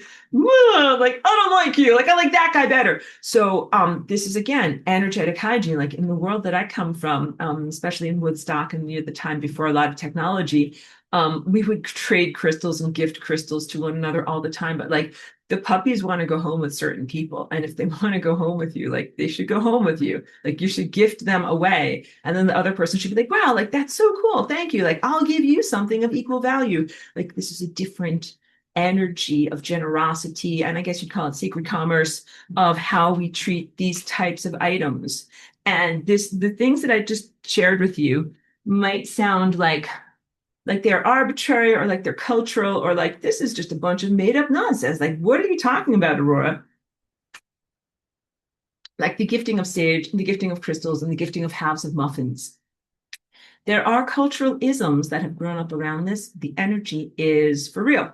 So there's a reason why cultures have adopted these folklore or folk traditions. Folk is good. Folklore and folk traditions, because they have a real bearing on reality. It is very truthful that none of this is scientifically written in a white paper with my pinkies up or anything that formal. Nothing that formal went on in order to do this, but people figured out what works and then developed these levels of respectful use of these types of energies. And I like these folk traditions, and they do feel appropriate to these types of levels of subtleties. We're moving into levels of subtleties where like there's less commodification, because also people are going to ask questions like, how much do you charge with money for like a clearing? a clearing service? Like, is it $5, $5,000? Like, what do you charge for clearing? Like, the truth is, it's very, very difficult to put a dollar amount on the commodification of this type of energy because this type of energy is precious, infinite, too infinite and precious to put a price tag on, and not the type of work that should be done for a price tag. You should just do it because you want to do it. So I do a drive-by clearing as a social service, community service. I'm on garbage duty, taking out the garbage. But I do that because it's also that's the world that I want to live in. So I clear things out because I want to live in a clean world. So you should think of it like that. Like when you go to the park and you pick up other people's trash and candy wrappers from the grass, it's because you want to live in a world where the world is clean. And it's also not solely your duty to pick those things up, but the rules are loose rules. You should pick up the things that are in your path. So like if I'm walking with my dog and we're having fun, everything, I'm like, look, candy wrapper, get that out of here. But I don't necessarily scour every single, walk back and forth throughout the whole entire park. Like, sorry, Cheeky, we can't go until I pick up every single piece of trash from the whole entire park. And it's difficult because sometimes people throw confetti at different parties down there. There's little tiny pieces of confetti everywhere. We would be there for a very long amount of time if I had to do that. So you pick up the things that are easily within your path and that don't slow you down on your path because your life is about more than picking up garbage. So you're kind of like, oh, like walking along, like, oh, garbage, pick it up and then stick it right in the trash and then go on with your life. You should not make it a 5-hour journey way out of your path to be picking up garbage because you know what? The truth is the time field really needs you somewhere else, doing something else, not obsessively picking up trash in order to try to, whatever, make the world a better place. You make the world a better place by doing something else other than picking up trash. This is important because when we talk about energy hygiene and clearing, like you have to know when to use it. How much of it do you have?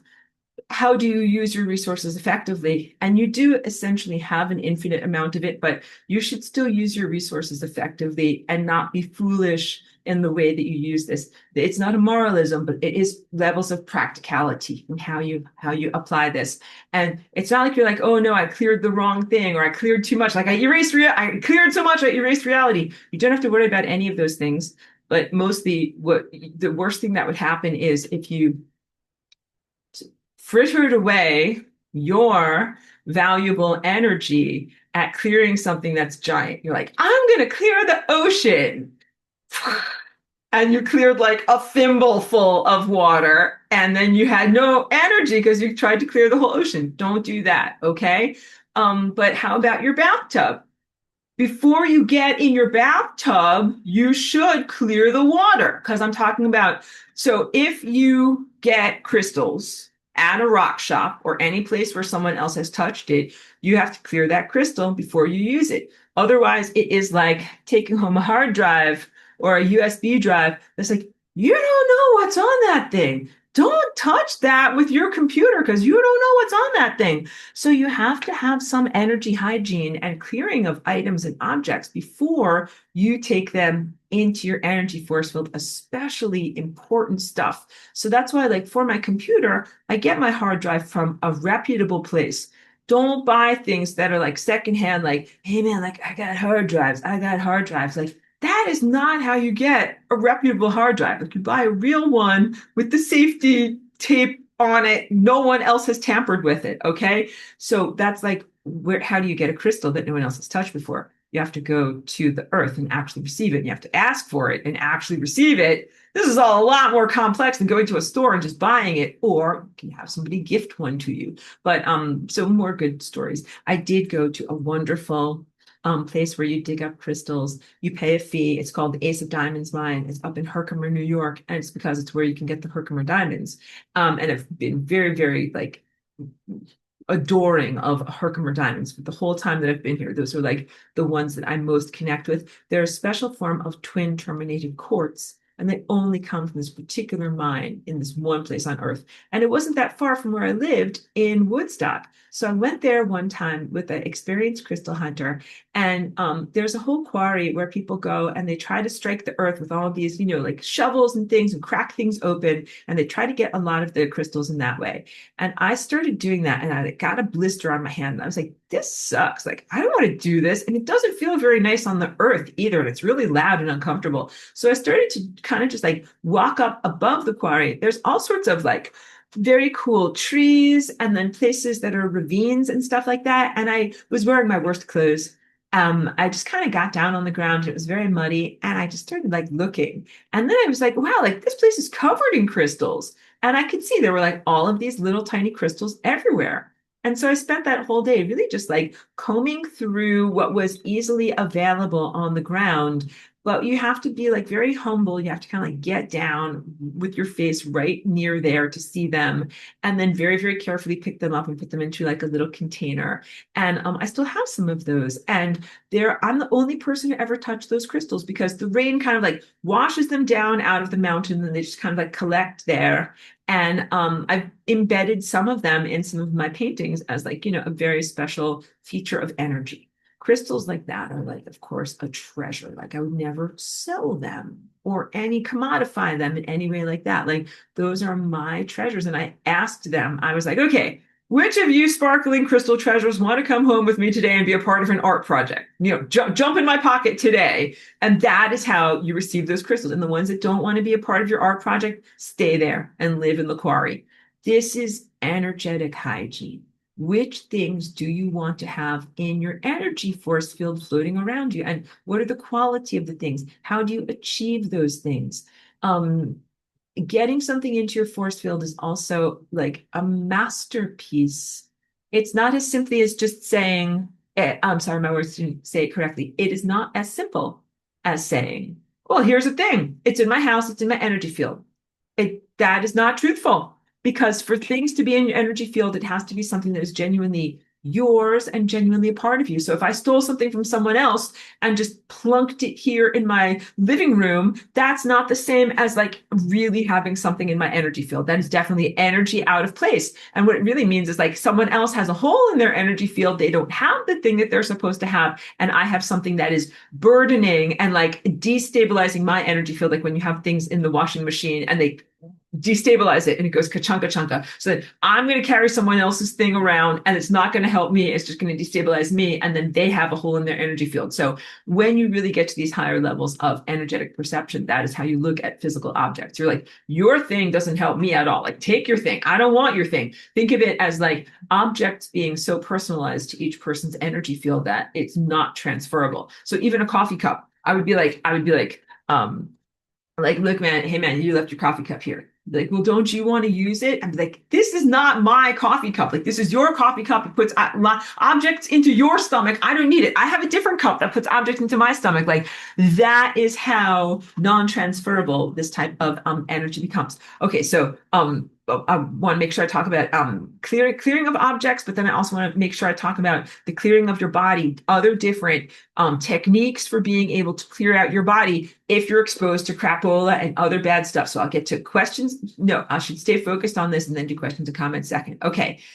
Clearing out your body. The bathtub is a big thing that I use for my energy hygiene. Another one is sauna. And both of these things have in common heat and the purging of the body when you sweat and when your sebaceous glands open up and when you release. It's a big part. Your skin and your touch sense is a big part of energetic hygiene. So if you have a bad day or take on energy that is not good, or have a difficult phone conversation or whatever it is, you can do the immediate triage. It's, you're going to use your selenite and clear that on out. But then also, you might want to take a bath. And when you take a bath, you should bless your water. And this is definitely obvious in terms of energetic hygiene. So you don't want to bathe in fluoridated water, and hopefully your water is filtered in some way. That you prepare a bath that is the right temperature, and then you have to clear the water. You can clear it with your hand vortex, and that's kind of like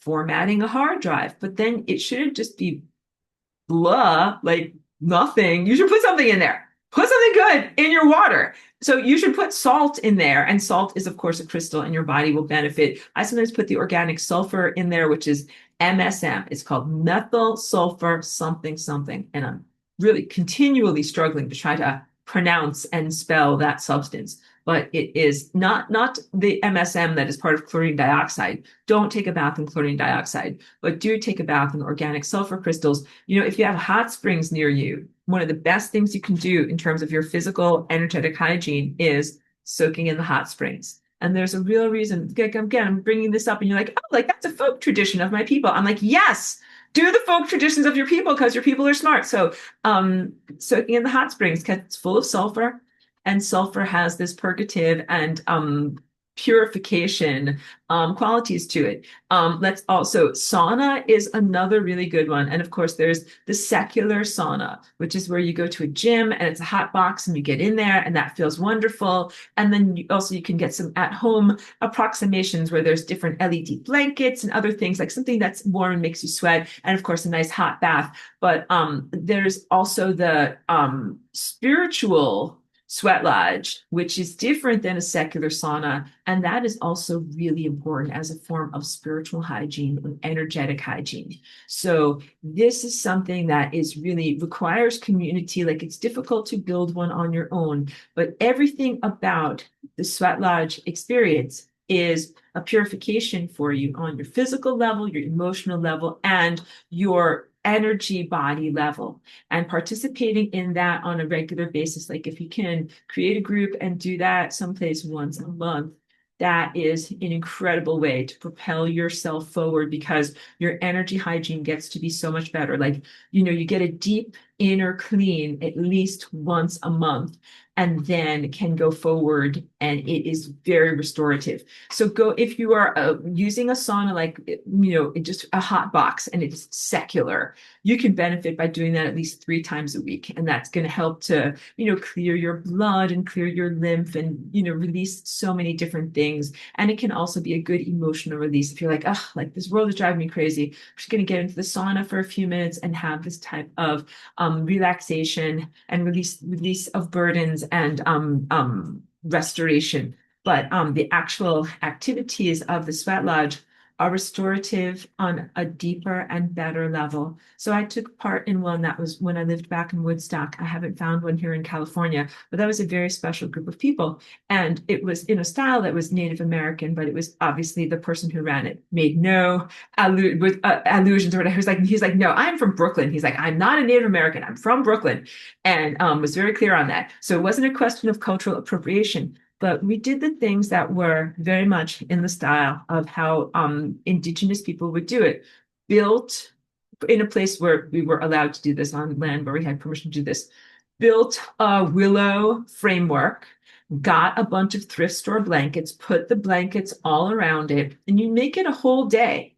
Like part of the energy hygiene is that you take time away from your regular day. And that was in a time in my life, even before all of these electronics. Like right now, everyone is always on their phone and they're always on Netflix and always on YouTube. And so it's really important to take at least one day out of the month where you're like, no, I am not going to be calling anyone on the phone today. I'm not going to be watching anything on a blue screen today. I'm just going to be looking at a campfire today. So that in itself is good energy hygiene because we have to talk all about staying away from blue light. So the upshoot of that is stay away from blue light because there's supposed to be some blue light from the sun, but it's supposed to be mitigated by the infrared light and the melatonin that we have in our bodies too. So everybody is super out of balance right now because everyone is super blue light. And if I ever look like yellow orangey on your screen, it's because my light bulbs over here are all yellow orangey and in fixtures that have yellow orange very intentionally. Very intentionally, I'm trying to stay away from the blue light. So, but wait, let me bring you down anecdote lane. So what we would do is once a month, go to this place, assemble the physical structure of the lodge. But then while we're doing that, we would also like talk with each other. So we didn't see each other and then we would get together as a group and be like, hey, like, how are you doing? Like that is also part of energetic hygiene, your social dynamics. and having people that you can talk about with and say what is going on in your life. And then the process of preparing the fire, like it takes many hours. And while you're doing that, you're also processing and preparing things inside of yourself. Like you take time to think about yourself and think about your life and think about relationships. And even if your life is going good, think about people who are struggling, who have diseases or problems in their life. And you put that into the fire. So fire is good energy hygiene. It is transformative. There is a very, very real primal reason why humans gather around the fire. It's not just that it feels toasty warm. It does feel toasty warm. It feels great. But there's also something about that energy of the infrared penetrating deeply into your body that is good energy hygiene. It helps you to restore your body, but also to process emotions. That's why I have my little red chicken light going on in the back bedroom there. My dog loves it, first of all. I make sure that it's safe, like it's not going to catch anything on fire. So get chicken light, make sure that it's like a metal tripod, it's weighted at the bottom, it's not going to fall over. Cords are all safe, right? But as long as you've got it all set up like that, it's Aurora's fire safety talk. It's wonderful, and they are inexpensive, and you can't overdose on it, and it just feels very, very good. So this is the primal human. What we're supposed to do is gather around the fireplace, gather around campfires, have our body be exposed to that beautiful warmth that I keep saying penetrates, like it goes into your bones and it goes deeply into your organs. That is part of good energy hygiene. And then also part of good energy hygiene is talking to other people, because bad energy hygiene is holding it all inside. No emotional energy flow. People don't process stuff. That's like emotional constipation. Sorry for being gross, but you gotta let things flow and talk with people. And so the primal human would gather around a campfire or a fireplace with other humans and talk about things. You stare at the flames, which first of all heals your eyesight. Not that you should stare at them like with your eyes open in a Clockwork Orange setting. No. But as you gaze at the fire and you look at it, sometimes people see shapes and all sorts of imagery in there. But the infrared and the orange and red tones heal your retinas. And what people are experiencing now that doctors are saying is macular degeneration is not natural blindness. It is from people staring at blue screens too much blue, not enough red in your light body. Your light body needs a balance of colors. The balance of colors in the recipe that comes from the sun. So what we're supposed to do is have red, orange, and pinkish hues in the morning. Sunlight, beautiful light of dawn, and that is supposed to go into your eyes and bathe your face, and that prepares you for the rest of the day. In the middle of the day, there's blue from the sun being straight up ahead, but because you have the infrared in your retinas from earlier in the day, you're protected. And then at the end of the day, you sun gaze again, you get more of the beautiful reddish orange of the sunlight going down, and it heals your eyes. And then you stare at candles, oil lamps, and campfires, and those are also reddish orange. This is the primal human, and this is good energy hygiene. People did live better and more healthy, vital lives when they lived like that in a non-electrical environment. Electricity is itself a negative, not good energy hygiene. It is inherently non-energetically hygienic. So what's something that's non-hygienic in the physical world, like mud or poop or doo-doo or garbage? That is what electricity is. So one of the best things you can do for energy hygiene is to have minimal exposure to electricity, electrical transformers, smart meters, all of those types of equipments. You don't want to have them in, around, or near your house, and definitely not in, around, or near you where you sleep. And if you have something like on the other side of the wall where you sleep, you must put some kind of energy shielding that can either be a canopy over your bed of this silver or copper woven material, or something against the wall, because when you are talking about energy hygiene, like you are becoming energetically sensitive, and the things that other people could endure would irritate the shit out of you and drive you bananas. So even when you are choosing a dwelling, there was one apartment years ago, like this is like 8, maybe even 9 years ago, that I was considering that the location was good, the fee, the monthly fee was affordable, But when I looked around the building, I said, I have to look at the building and make my choice. There was a bank of smart meters on the other side of the wall, for the entire apartment building, right on the other side of that bedroom wall. And I was like, you couldn't pay me $10 million to live in this place. And like, you can't, that's like living next to a garbage dump. Just you can deal with one smart meter on the other side of your wall. 12, 20, forget about it. So have to make good choices. Energetic hygiene also involves making good choices about how much mud or poo-poo or bad stuff, garbage you expose yourself to. And you must always use your senses to help you to move away from garbage. So as I go back to telling you about how like I can touch on things and smell through my fingertips somehow, it helps me to move away from garbage. So if I touch on something, I'm like, whoa, that's terrible. Whoa, that's terrible. I don't even bring that object into my home. Here's a good example. Like someone here in my community recently gifted me with something that was from her brother who had passed on recently. And I know from her, he was a hoarder. His house was full of stuff. She was busy like chipping away at it and getting rid of stuff. So she gifted something to me from his house. And he was like maybe into photography or whatever. It was some kind of like, like a portfolio, being able to hold stuff. And yeah, I accepted it because it was given with generosity. But like I brought it home, like it was on my front porch. I couldn't bring it inside of my home because it was so like encrusted.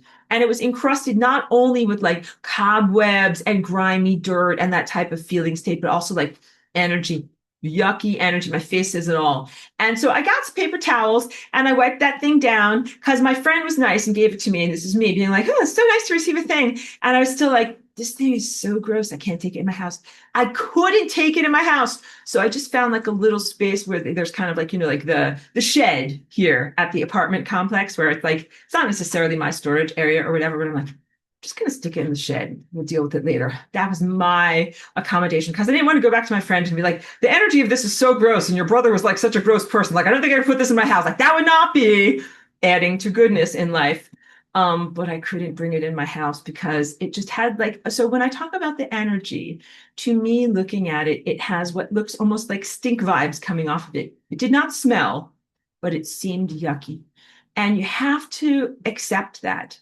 And this is, again, like as you're going back to your early childhood, something that probably drove older people crazy. Like, I made you a perfectly good plate of food. How can you not eat it? You're like, no, mom, it's yucky. Like, they don't understand that you're perceiving something that is in a level of reality that they don't perceive. They're like the rationalist, materialist parents telling you, like, it's perfectly good food. Stop wasting it. But some things are yucky. Some things are yucky, and it is not rationalist or materialist. And you're not being wasteful if you don't utilize those objects. You're honoring the sensation that you get off of them. They don't feel happy and positive to you. So you walk a fine line at being able to be socially correct and positive if someone gives you, or offers something to you. Some things are not able to be cleared or cleansed effectively, and then it is just too much difficult effort to try to transform it into something that you can actually use.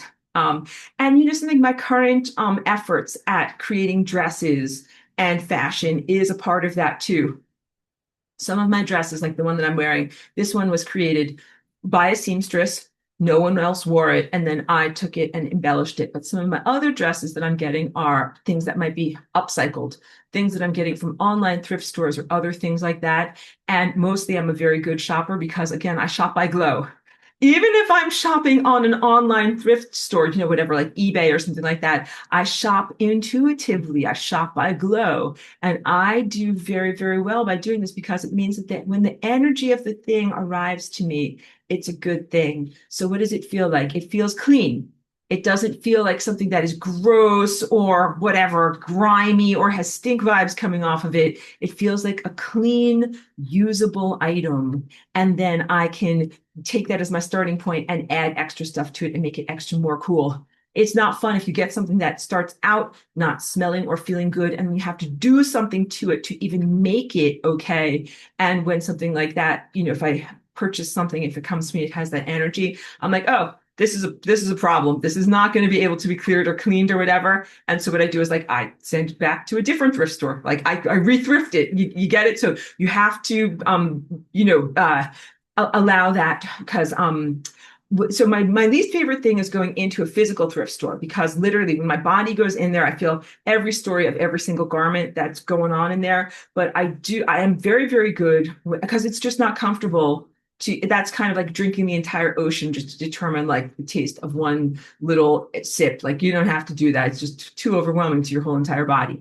But I do like the online stores because I can put in search parameters and then put what you can put in whatever, like a size, blah, blah, blah, linen dress. And then those things will come up. And so I don't have to comb through every single item. And then I can, weed out a lot of things just based upon whether they're like a real fabric or whether they're synthetic fabric. And then from all of there, then I shop by glow. Then I shop by what does my intuition tell me that this is going to be an object that feels appropriate to my energy field. So when I bring that up, all of these things are meant to be applicable to your own life, not that you should thrift your, be thrift shopping your dresses or create an upcycling business or anything like that.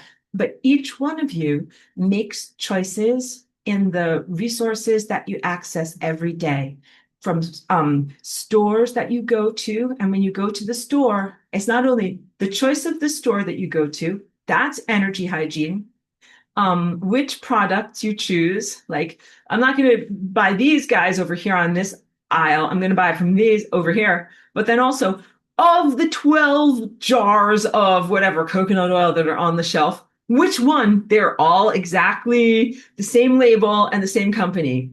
Of these 12 jars, which one is for you? That is important stuff. And all of this is an energetic exercise. So think of energy hygiene as a practice and all of this as an energetic exercise that you get better at. Also remember this, like when you're a tiny child, like they teach you to brush your teeth and you're kind of like all over the place, right? Like you get toothpaste like in your ear, in your eye, and your mom has to wash your face. You wonder, like, is this kid like, are we even getting anything done in there? Like you're getting something done. You also have to learn and to coordinate your efforts. So when you first begin, you can't clean the whole entire planet, and you might get tired after cleaning a small amount, and also you might not clean that effectively because sometimes little kids are like that too. Like they're like, "Mommy, I'm helping," but they kind of just smear the whole juice all over. Don't worry, you get better by trying. And that's the same when you're a tiny child as when you are now, like in the energetic infancy. So you should try to do the best that you can. Don't try too much above your reading level, but try as much as you can. And through your efforts to try, that is how you learn and grow. Now that you're an adult in your physical world, cleaning up a spill is easy. Like, of course, you know the most effective way. Like first we got to scoop this part up, then you spray the Windex, and then you wipe this part away. You know, like you can't just jump directly to Windex. Like you will smush the whole thing worse. Like now you're smart, and how did you get that smart? You learned by doing, and you continue to show up for life, and you continue to do it. So you're going to do the same thing with your energetic hygiene in life and in your body. So I talked a lot about things in life. We have to talk a lot about your body. Energetic hygiene in your physical body is primary beyond your physical dynamics and other things like that. Because I have worked at like lots of shitty jobs and been in shared houses with roommates and everything like that. I always did my energetic hygiene of my physical body no matter what. Okay, here's what some of that is. Having a physical body stretching something. It doesn't have to be formal yoga. I think I have shared with you guys because I have a back thing, like a residue from a back injury from a long time ago. A lot of yoga positions just don't feel comfortable to me. Like even the simple ones, like downward dog, I'm like, that never felt comfortable to me. So I don't do those. I do my own stretching routine that makes sense because and feels good on my body. Why is this energy hygiene? After you do stuff like eating and moving your body all day, there are metabolites that are in your cells that are the end result. Like when you burn a fire, you have ashes that are left behind. And when you do stuff in your body, you have metabolites that are left behind. And your body has to move them out of the cellular, places where they are out of the body so they can be excreted out. So what are the different things that help your body to move those things out? Physical, mechanical expansions and contractions. This is what stretching is. So that can be anything from lymph massage, which is when you very gently massage underneath your skin, to deeper massages into your actual muscles, to even using things. I have everything aside, but it's I have these very, very nice like scrapers, massage tools, all these things.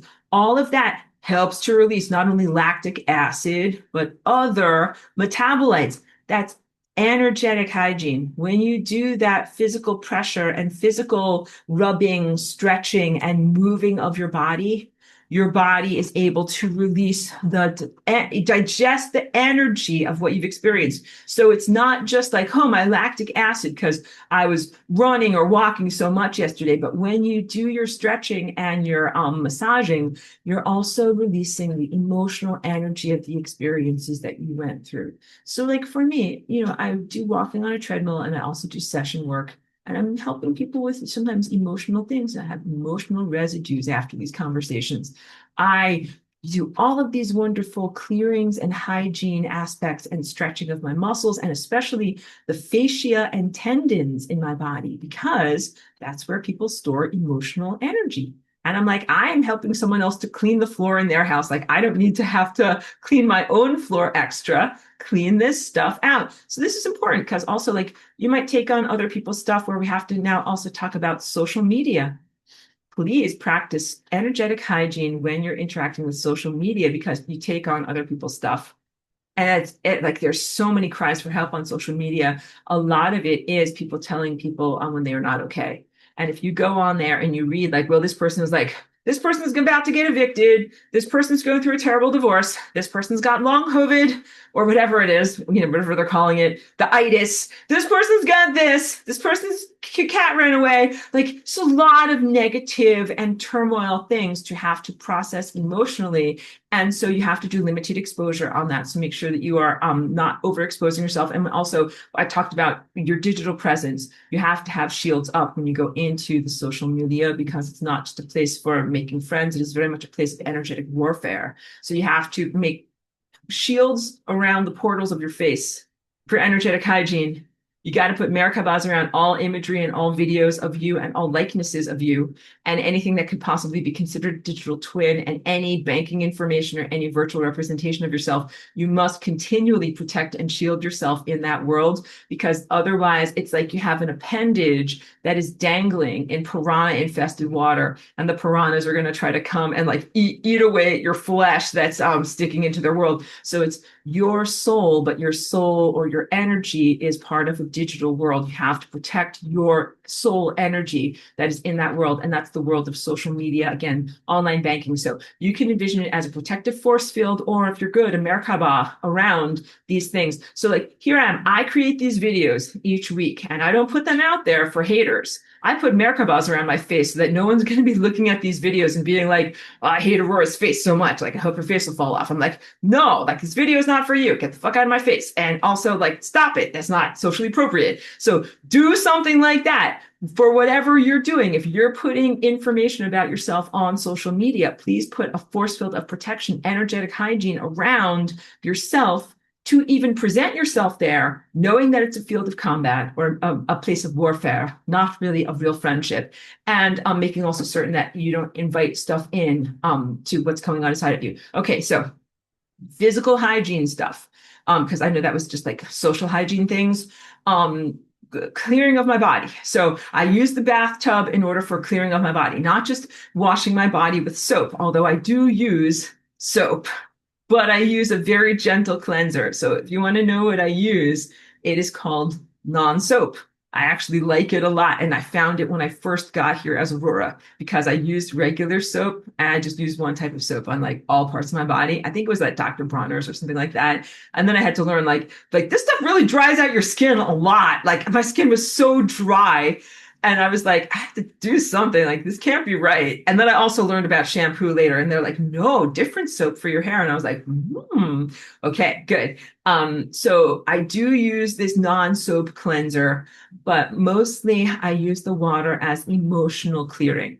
And I do put different crystal frequencies into the water. I think I need to finish that thought for you. You create the bath for yourself, the right temperature, you clear the water, and you can't just jump into an empty hard drive. Like you got to bless the water. You got to put something positive into it. So sometimes I use these crystals, although they are not submersible. So I would put them sometimes into a Tupperware and then put the Tupperware in the water. But you can put into your bath water submersible crystals. Like you can program, for lack of a better word, influence a crystal to hold a frequency and then put that into your water. And you should do that. And you can also do things that are amazing. I'm not that adept with essential oils.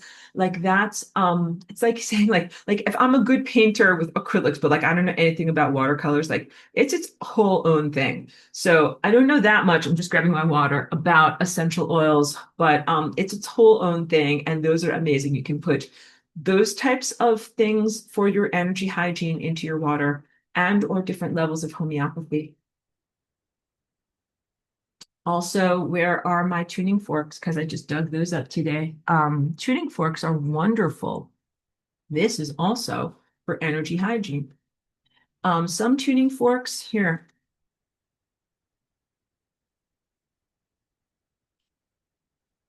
Some tuning forks are meant simply to go into your force field around you. So that's like this one that you can see. The end is, I want to say sharp. Like this is meant just to go into the world around you. So you would strike this on something gently, not like on a piece of metal. You don't want to hurt this, but you can strike it like on your hip bone or on your hand or on something where it's not going to get hurt. And then this is ringing and you do a clearing of your energy field just with this tool, not touching your skin. All right. And this is its whole own expertise, like even beyond being an acrylic painter or a watercolor painter, like this is like being an oil painter. And it helps to have all of the different tones and to feel what it feels like going through you and going through your environment. These are amazing tools. This one is really beautiful and it's from Biofield Tuning. And I feel happy telling you about them as like a place to get this. Like they are very reputable because you have to make sure that your thing is correctly calibrated. And there's a lot of schlocky instruments. And you don't like imagine if somebody sold Windex, but it wasn't really Windex, it was just water. And you're like, I'm going to use this to clean my house. And you're just spraying water on the toilet and the porcelain. Like, it's not going to do anything. It's a fraud. Some of these energy tools are like that. They are so poorly calibrated or so without substance that it's the equivalent of like trying to spray water on your house and clean stuff. Like, there's no cleaningness to it there. So I think the biofield quality, they're very good. And this one is called Sonic Slider. And it's important because it has this little foot on it. And they have cool ones too that are made out of crystals. Like I thought maybe I might get one day. But this one is just made so that it's meant to transfer the energy through your skin. So with this one, you can like strike it on your hip bone or like get it going on your hand or whatever. You can see it moving, but then the way that you transfer the energy is by actually putting it on your skin, like actually placing it on your head or on your bones so that you feel that feeling going through you. So this is also a very, very amazingly powerful thing to do for energetic hygiene. When you're getting to things like homeopathy and frequency tools like this, you should calibrate them correctly. You should know what you're doing, calibrate them correctly, and not use things randomly. So some things like salt, like you can use salt for like a lot of things and you're not going to overdo it. Like you should not eat it effectively too much, but for clearing, you're not going to worry. But like, with tuning forks, got to use the right frequency. And same thing with rife machines and things like that. Use the right frequency. You can't just pretend. So with salt, you can clean your atmosphere in your home with salt. You can either put bowls of salt around your home, sprinkle salt like in a line around your bed or in a perimeter around your house or along windowsills or around your garden, depending upon where you are having problems. Like salt is an amazing cleaning and purifying agent. And again, you're not going to do too much with it. Okay, so I'm kind of like, where do I even start in terms of clearing and keeping my personal body clear? Like there are things that I do that are relatively intuitive that other people have to be told to do. One of them is stretching of the spine. And I, even before I got my little dolphin shaped, let me get it for you.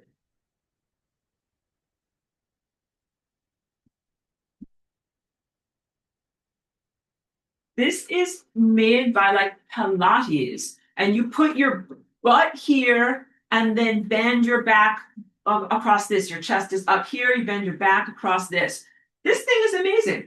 Like literally, if you cannot afford to go to the chiropractor every day, get one of those. It is under $100. And this is what I do. I bend my back every day. So like I do have some vulnerabilities from a previous back injury, but it's more than that. It's a form of energetic hygiene. So I do generalized stretching, but also very specifically, I stretch my back because there are so many forms of residues, emotional residues, and other things that get stuck in there that either keep you contracted here and bent over, or sometimes crooked, contracted on one side, or crooked, contracted on the other side, or with one of your hips jutting forward or one of your hips jutting back, like all of those weird tendencies, or like sitting on the outsides of your feet or sitting on the insides of your feet, postural tendencies. That's from energetic hygiene.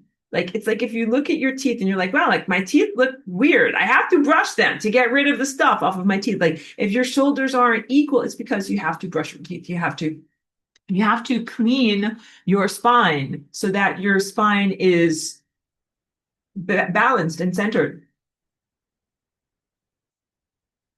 Okay. So I haven't always had that. I've only had that for a couple of years. What I always would do to restack my back or whatever is big giant stretches where you're kind of like reaching up, lifting the rib cage, reaching up, inhaling, expanding out to the left and the right like that. And I do a lot of that when I'm sleeping at night. So a lot of energetic hygiene happens at night, not only because that is when you are getting your REM sleep and your body process is already doing a lot of detox and digestion processes, because that's one of the only times and places where people are unstudied in their behavior. Usually we have to be very socially appropriate, and you're not always allowed to like reach all the way up above your head, reach all the way out to the sides of you and like make a big giant expansion. Like some people sometimes think that's weird, and you're not allowed to do that. And also, you're not allowed to just walk around naked. And part of energetic hygiene is being naked. So now let's get our minds out of the gutter because we have to talk about this. Okay, good. Wearing clothing is part of what is considered proper socialization and what is culturally appropriate, and you should do it. But also now I'm like super not against, super careful. Like, don't wear polyester clothing. I've really learned, like in terms of energetic hygiene, the quality of polyester and some of these synthetic fibers against the quality of your skin is not good. And that is also why you should stay away from mineral oil and parabens. Polyparabens, blah, blah parabens, these are in different health and beauty products that people put on their skins, mineral oils and artificial waxes that are not good for the skin. So the sebaceous oils that are in your skin glands are holy oils. Energetic hygiene. Don't wash your skin with a super stripping soap that washes all of those oils away. Not only will you feel like you're like 10,000 years old and you feel like your skin is very dry, but those oils are an interface between yourself and the world of light. When you go outside in the sun, those oils are supposed to be coating your outside of your skin to be an interface so that that way the sunlight will go through that oil and go into your skin. And when the oils isn't there, like not as much of the light comes inside of you.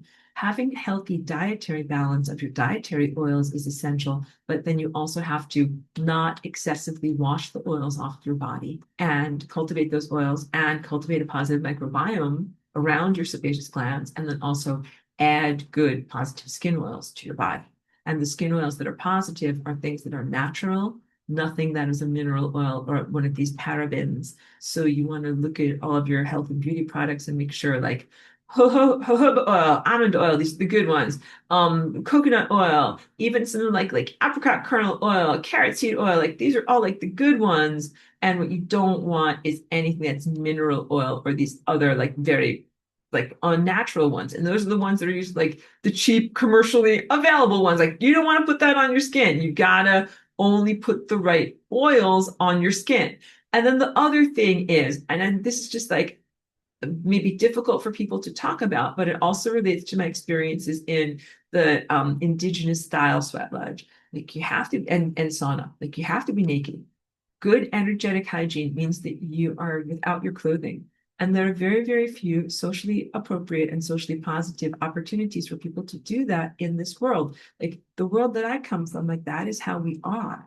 And there are some other cultures and times and places when people have been here where it has been that way also, where it is not a sign of sexual attractiveness or a desire for sexual partnership, but just a natural way of being, because you're supposed to be able to walk around in the sun and get the light on your body.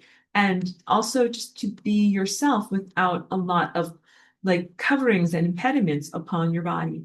And so, yeah, you should sleep without your clothes on. You shouldn't sleep with clothes on. That's a no, that's a deal breaker, a no-brainer on every level. So you should have a nice private place where you can sleep, where you can close the door, where no one's going to be looking at you, and you should not wear clothes while you sleep. And that is basic energetic hygiene. And you should not wear things that have like tight elastic bands and other stuff too. Like, well, people sleep wearing the craziest things. I'm like, can't sleep doing that. Okay, so first of all, like you got to sleep without your clothing on. You got to also like put on your positive skin oils before you sleep. And then so the other thing that I do when I am sleeping is like I make these like wild, very exaggerated body movements. And like, yes, I am a dancer. I felt like a little bit apologetic. They're like, sorry, I make these crazy dance movements at night. It's not my dog is the person that I annoy the most. Like it is not a human. That a lot of the time she's like I didn't sign on for a roller coaster. Like you're rolling around so much. Like she sleeps under the bed, but sometimes climbs up to the top of the bed. But I know that people have like partners, spouses, people that they sleep with. Like I don't know how they're gonna respond to you doing this, but like this is who I am. I could never be different, and this is just the best way to be. So yeah, you gotta because you gotta do this because nighttime is when your body needs to move this energy.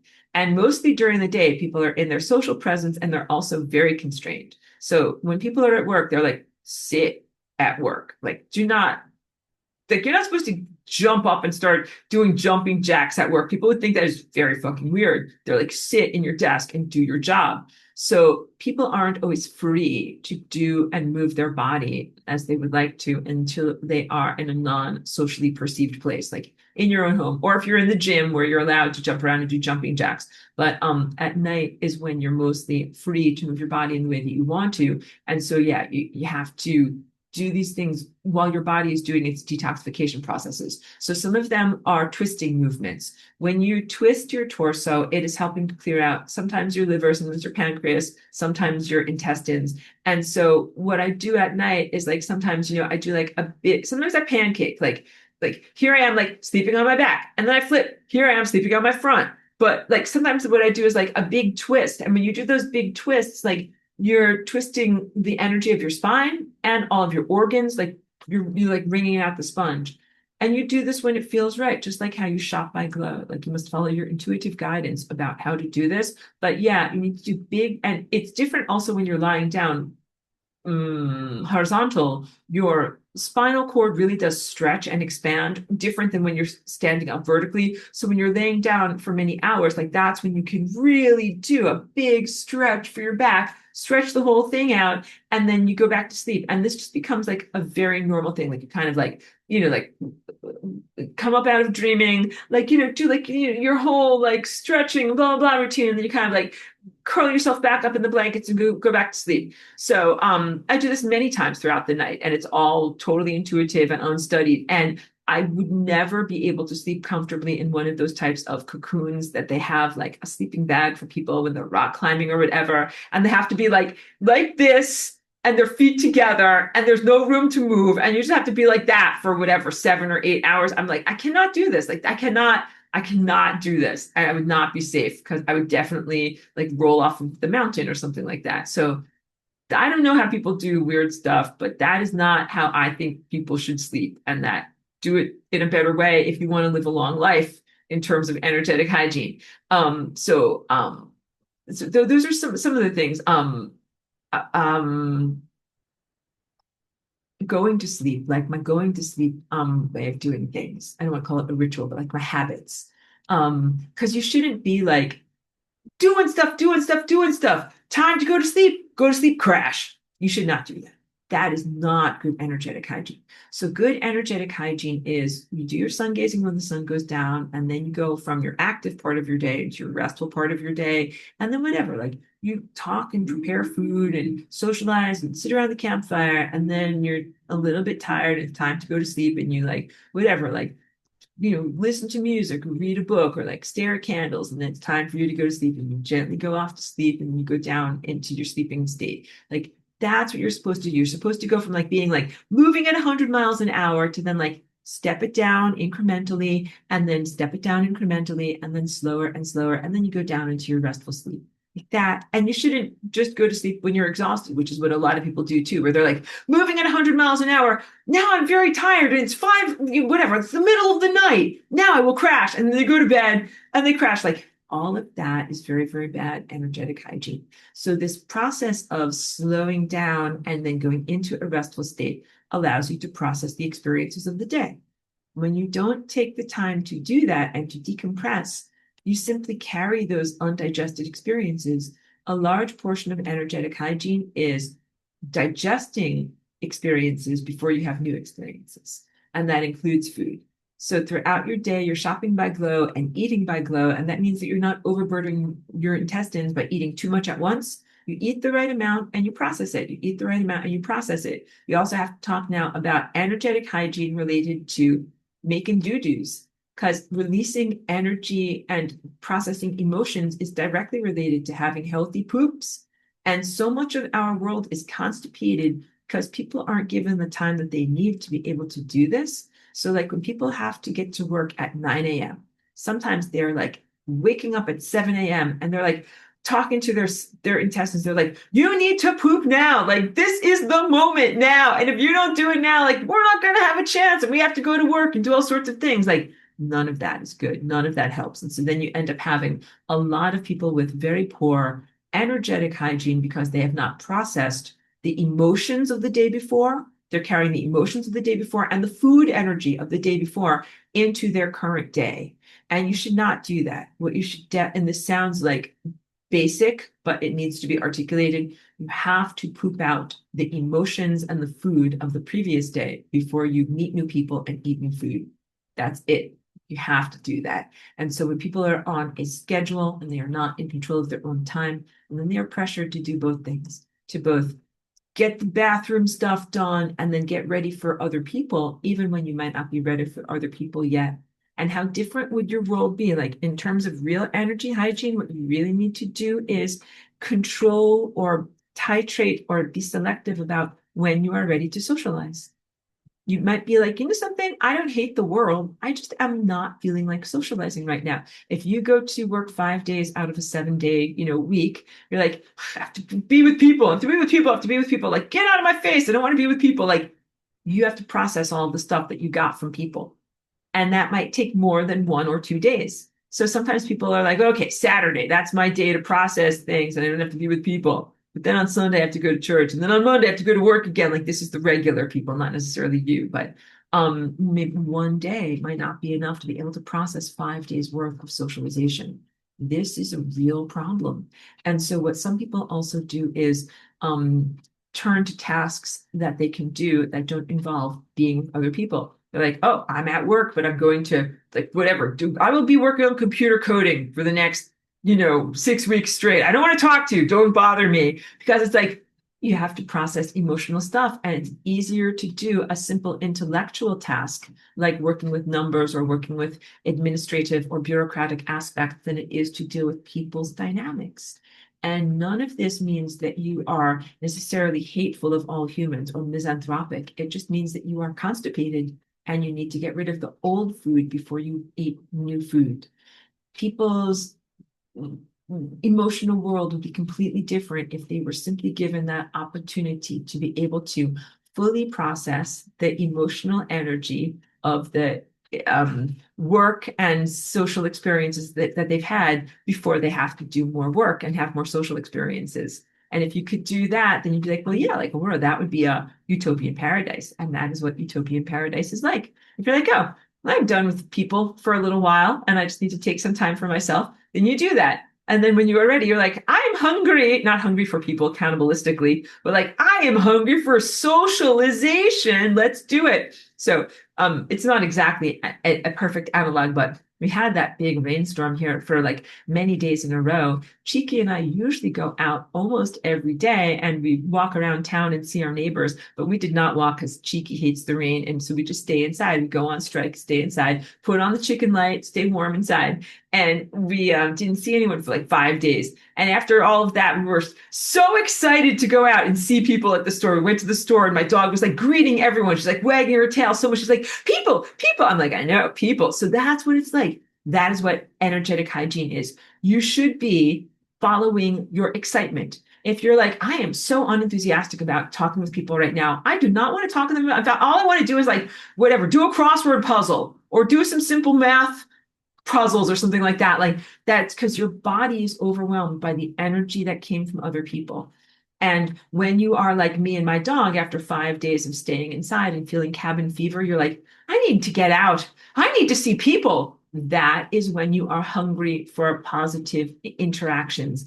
And because of our world of social pressure and commodification, most people have not been able to be in control of their schedule and be selective about how much socializing they're doing. So this also relates to the ability to say no. Like, would you like to receive my giant purple leather multi-sectional couch? The answer is no, right? Like, no, I don't really want that hanging around my house. And then also with emotional energy, like, would you like to receive, I'm a coworker or someone with you, would you like to receive a bunch of emotional energy from me? Like, no, no, no. The answer is no. But you can't say that because you're like, you have a job. And if you don't come here, like, you will not get paid. So these are important balances to be able to do. So what do you do in terms of energetic hygiene? You try to process things in the moment. When you have a fast energetic metabolism, it means that you are able to, I might give Cheeky some food or hugs. You are able to address things in the moment, but I know that that's not that easy for everyone, but that's things that you ordinarily carry with you afterwards that you wish you could have said in the moment. And usually it's hug Cheeky. Usually it's something negative where maybe someone is critical of you at work. And then you wanted to say like, in the moment, like, no, that's not true. I stand up for myself, or this and that, or any of these things. And you walk away from the conversation because you're mute in the moment. But then later you're like, I should have said this and I should have said that. That is called emotionally processing. Okay. So the more that you do meditation and master your mind and get your chakras moving at a faster rate, the easier it is to respond in the moment and not to carry an energetic burden. So for energetic hygiene, you'll be less constipated if you can process things in the moment. If you can't process it in the moment, you have an interaction with someone, you're like frozen, can't even respond. Then they walk away, and then you're thinking about it, you're like, oh, like I should have said this. I should have said this. What the best energetic hygiene is to get back in touch with them and like whatever, call them or write to them and say like, hey, like in the moment I couldn't say this, but blah, blah, blah. And this is what I feel. You get it off of your chest. The burden is released. That is good energetic hygiene. And the longer that you wait when you have your processing to say it, the harder it becomes. And also the longer that it takes for you to process something, the less relevant it becomes. So it's not very good if it was like 5 years ago and then you finally write to someone and say, when you said such and such thing to me, I felt this and that, and I need to tell you about it. Like it is total, that's so far down the road. Most people have moved on. It is no longer relevant. So you really try to, in terms of energetic hygiene, do these clearings and purgings when they are still, and confrontations when they are still relevant. And all of this helps you to move down the road of life with a frictionless emotional state. What actually causes aging is emotional friction, senses of ambivalence and inner conflict that people have. It's facile to say that some people that have a privileged life, either wealthy people or people with celebrity status continue to look beautiful in their older age because they have like a private chef or levels of luxury or something like that. I would say that's facile, but what is truthful is that each one of us has potentials for how we can chronologically move through time. Where like on your best timelines, you do not look old, haggard, dried up, or diminished in any way. You look like your best version of self because you're optimizing your energetic hygiene. The things that make a person look old or decrepit is a better. The things that make a person look decrepit are bad energy hygiene, and that can happen at any age. And I've known many people who looked and sensed to me like they were old before their time, older than their chronological age, because of their lack of emotional processing of bad traumas and things that they have been through. And then also, I'm sure that you've met people that are the opposite too, where a person chronologically seems like they should be a certain way, but instead they are healthy, youthful, and vital at older chronological ages because they are able to do these energy hygienes. Okay, so the things that you should do while you're asleep, oh my goodness, so many other things too. Hydration and drinking water is also not arbitrary. And people always say, like, drink plenty of water. But this is like, okay, so you must, for energy hygiene, drink structured water, and you should put minerals into it, and you should bless it, or let's say, fill it with intentions, or put the positive programs or belief systems, for lack of better words, positive thought forms into the water that you want to ingest. And then you should drink that and bathe in that and surround yourself with that. Okay, energy hygiene also on the levels of what else are you bathing in, surrounding yourself in? Color. Color is energy hygiene. The secret to a long life is you must be surrounded by beauty and divine harmonics and beautiful colors. And this is a large part of what I do here in my art studio, as I was, previously like a malnourished artist or like not a very fancy, rich person. But I did have a lot of beautiful, colorful paintings around me at all times. That's always been very important to me. Creating beauty and surrounding myself with beauty. And I want you to do something similar. And these are things I bring it up how much was in my bank account because it is not simply related to having money in your bank account. Energetic hygiene is about living well and making your environment optimized for your energy body. So what I do is, take relatively inexpensive panels of wood and tiny, whatever brushes and pieces of pigment and turn it into something that's beautiful and has good colors and has good energy around me.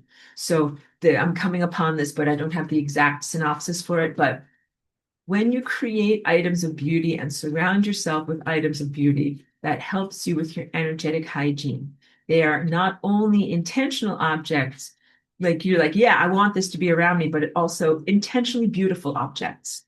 Um, you really should surround yourself with things that are like nice colors, nice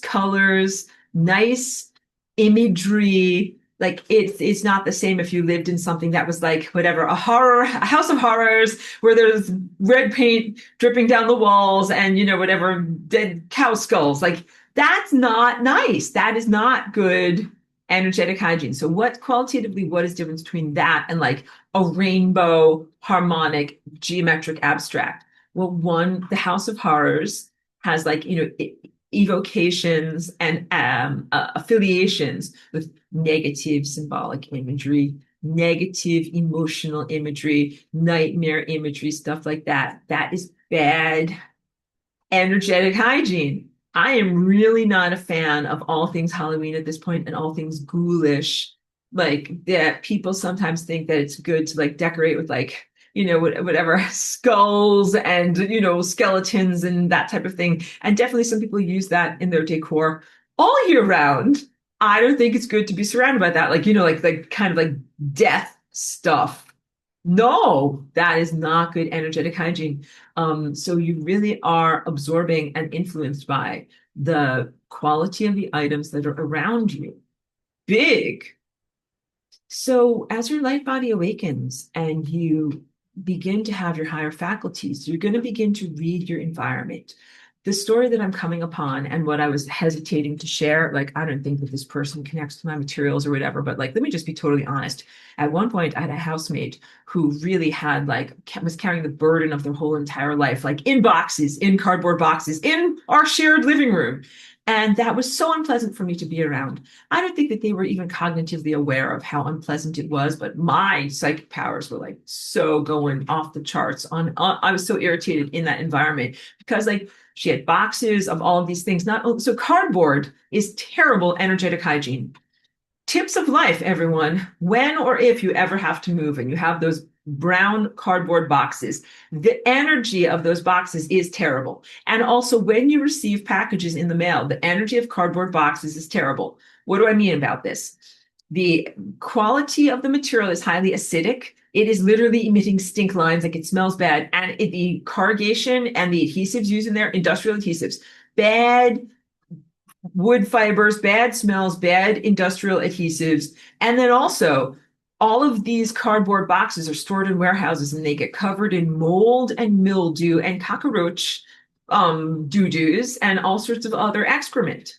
And then beautiful things that you want are actually placed inside of these boxes and shipped to you. And they're gross and they're horrible. And every time when I touch them with my fingers and my fingers, I'm like, blah, these are yuck. I don't like these at all. So a lot of the times I will, when I receive an item in the mail, like, of course, I cut open the box, take the thing I want out of the box, and immediately the box gets out of my house. Get out of here, stupid box, and, stick it in the bin. But no, I do not save cardboard boxes. Like some people are like, oh, I should save this cardboard box and use it for something. And like, to me, that's insane. It's like, you should save this gross, smelly, highly acidic, like, cockroach feces thing to put more stuff into. Like, look at my face. I'm like, no, you should not save that. But of course, I'm very different than most people. But no, you should not save cardboard boxes. And also, so the energy of cardboard is really bad, gross, mildewy, and all that stuff had been in storage and then it was in our living room. And that was very nightmarish because when your light body awakens, you feel everything with your body. If you're walking past a pile of cardboard boxes that are full of memorabilia, you feel it. And this is the absolute motivation not to have that stuff in your environment. Like either process it, let go of it, like sell it or throw it away, or keep it in a storage unit and don't have it in the living space because it's like having a garbage dump like right next to you. And also when your light body is awakened and you are doing this energetic hygiene, like you can't be expected to live well next to a garbage dump. For someone who doesn't sense on that level, they can live next to a garbage dump. They'd be like, well, this stuff is all in boxes. Like, what's your problem? It's just sitting there in a box. I think my problem is that every time I go into my meditative state and I expand my energy field, I feel everything in my energy field. And I know everything about it. That's my problem. All right. So that's my problem. So here right now in my life, I do very, very good things, good service to humanity by being able to help people with my sensitivities. So I can be like, oh, I can read an object for you. I can tell what's going on in your life, in your house, in your world. Like I can sense things about the objects and you in your world. Like that's a positive thing. But if I'm not in control of my environment and I'm just subjected to all of these random stimuli, like that is hellish because I'm like, I know all of the stuff about these objects. Like I do not need to categorize. I don't need to catalog this crap. Like this is not interesting or useful to me at all. So that is the problem. All right. So energetic hygiene means that you are selective of what you have in your environment. Don't store crazy crap and memorabilia under your bed because mostly for you, this moment of expansion, when you sense everything in your environment is going to happen when you're asleep at night. So as your light body is awakening, so imagine it's like this, like, you do up your going to sleep routine. Apologies, I didn't know if I finished up all of my anecdotes on that, but like, you're asleep in bed and you have that moment where you're kind of like you release your ego and your energy field gets big and you kind of expand outward. And you might feel your neighbors. You might be like, oh, my neighbors are having sex. Like, it's weird to be able to feel that. But you're like, okay, like, let's just let them do their thing. And you can feel everything. And that's why it's so important to be able to be in control of your environment and expand outward and feel the things that you want to feel. So if you store things that are under your bed, like some people treat it as a generalized storage place, and they might have old photo albums or love letters or whatever, as your energy field expands, you expand into that and you feel that, and you'll be destabilized or feel the turmoil. You feel all the emotional energy that's held in those pieces. Same thing with books. Books are really, I want to say, microbial. They're like cardboard boxes to me. I don't actually consider books to be that positive as physical objects, as in terms of energy, my read of energy. And I really don't like the smell of libraries. Some people love that book smell in libraries. It is actually the smell of mites eating the glue that holds books together. So I know that some people really like that tactile sense of books.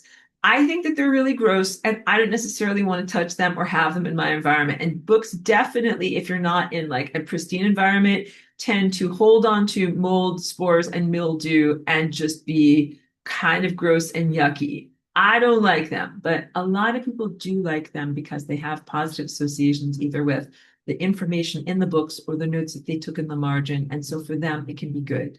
But if you have books in your house, like if this is your bedroom over here and you have a bookshelf with all of your books that are on it, only keep books that are things that you want to experience when you expand your energy field. Because when you fall asleep at night, you're going to expand through all of these things.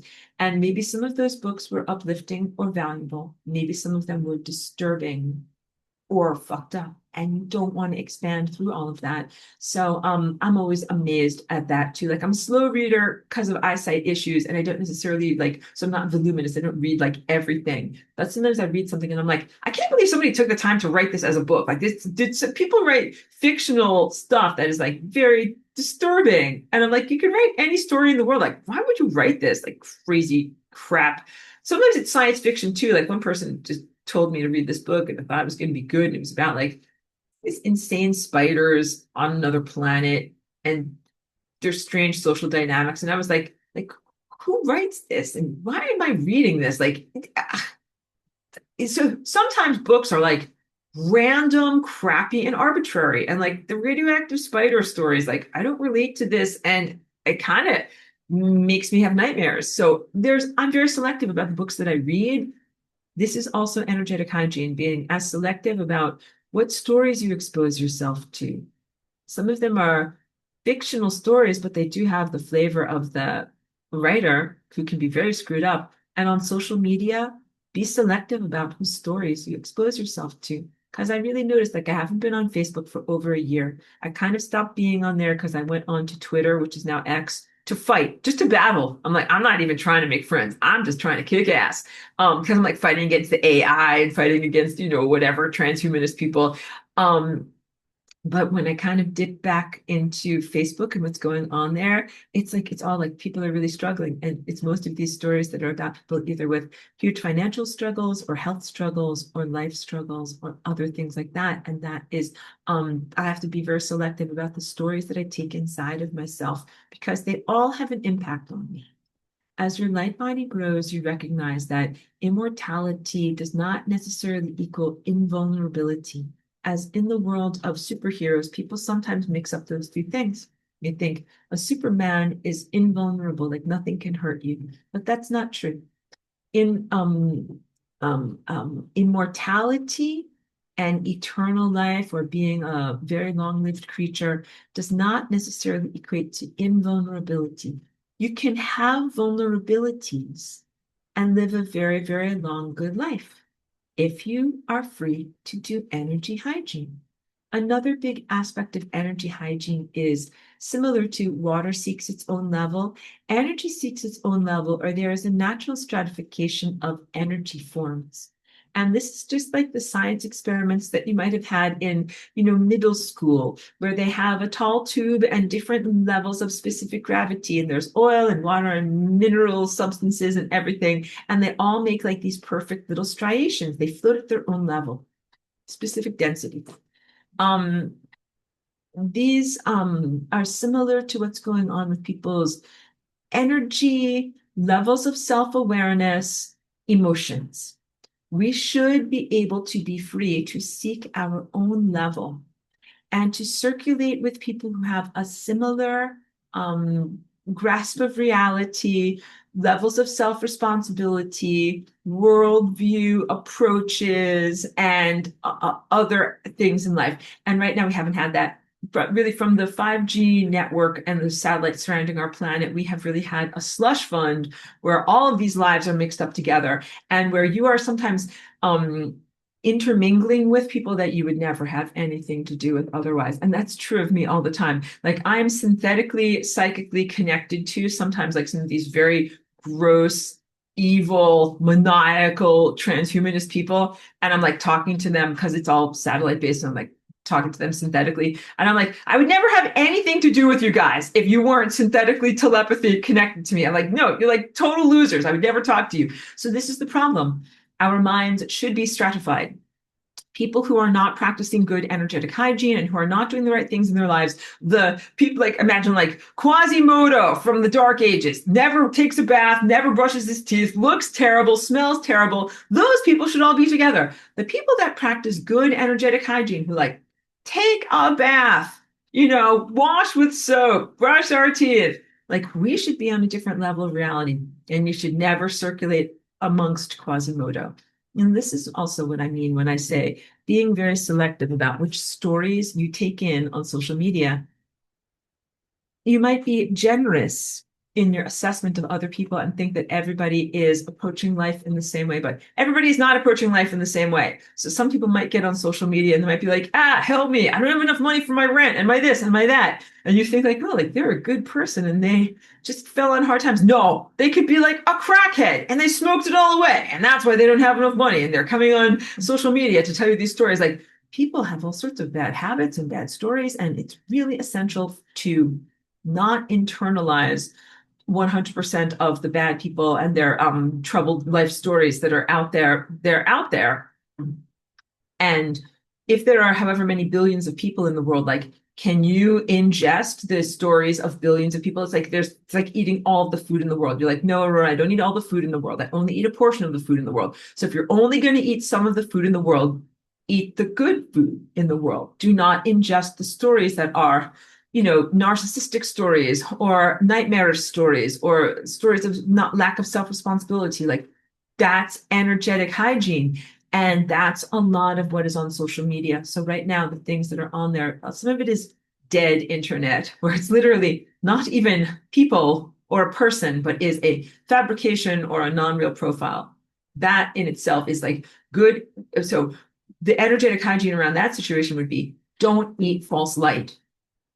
Not only don't have the blue light of a computer come into your eyes and face, but don't project realness upon a cyber creature as if it is real and have a whole conversation with it and have a whole thing to emotional process.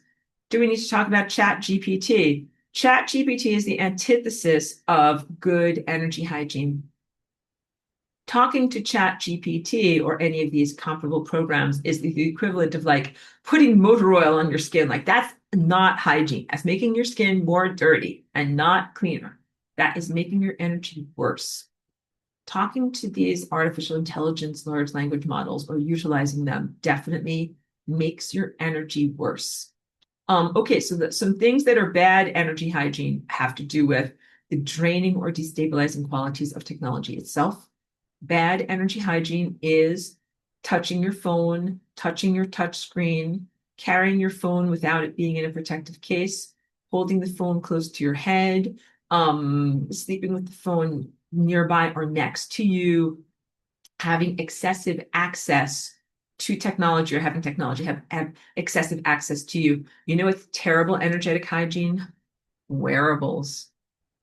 Big no to Apple Watch. That thing, just putting that thing on the body and the fact that it is monitoring and putting something into your skin at all times, if it's a frequency into your skin, is terrible energetic hygiene.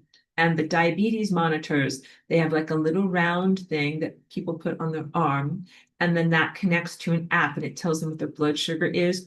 the electromagnetics of that little round thing increase people's blood sugar just through the frequency that is on them, and then the connection and the attentiveness to the computerized realm and the way that that takes readings off of your body.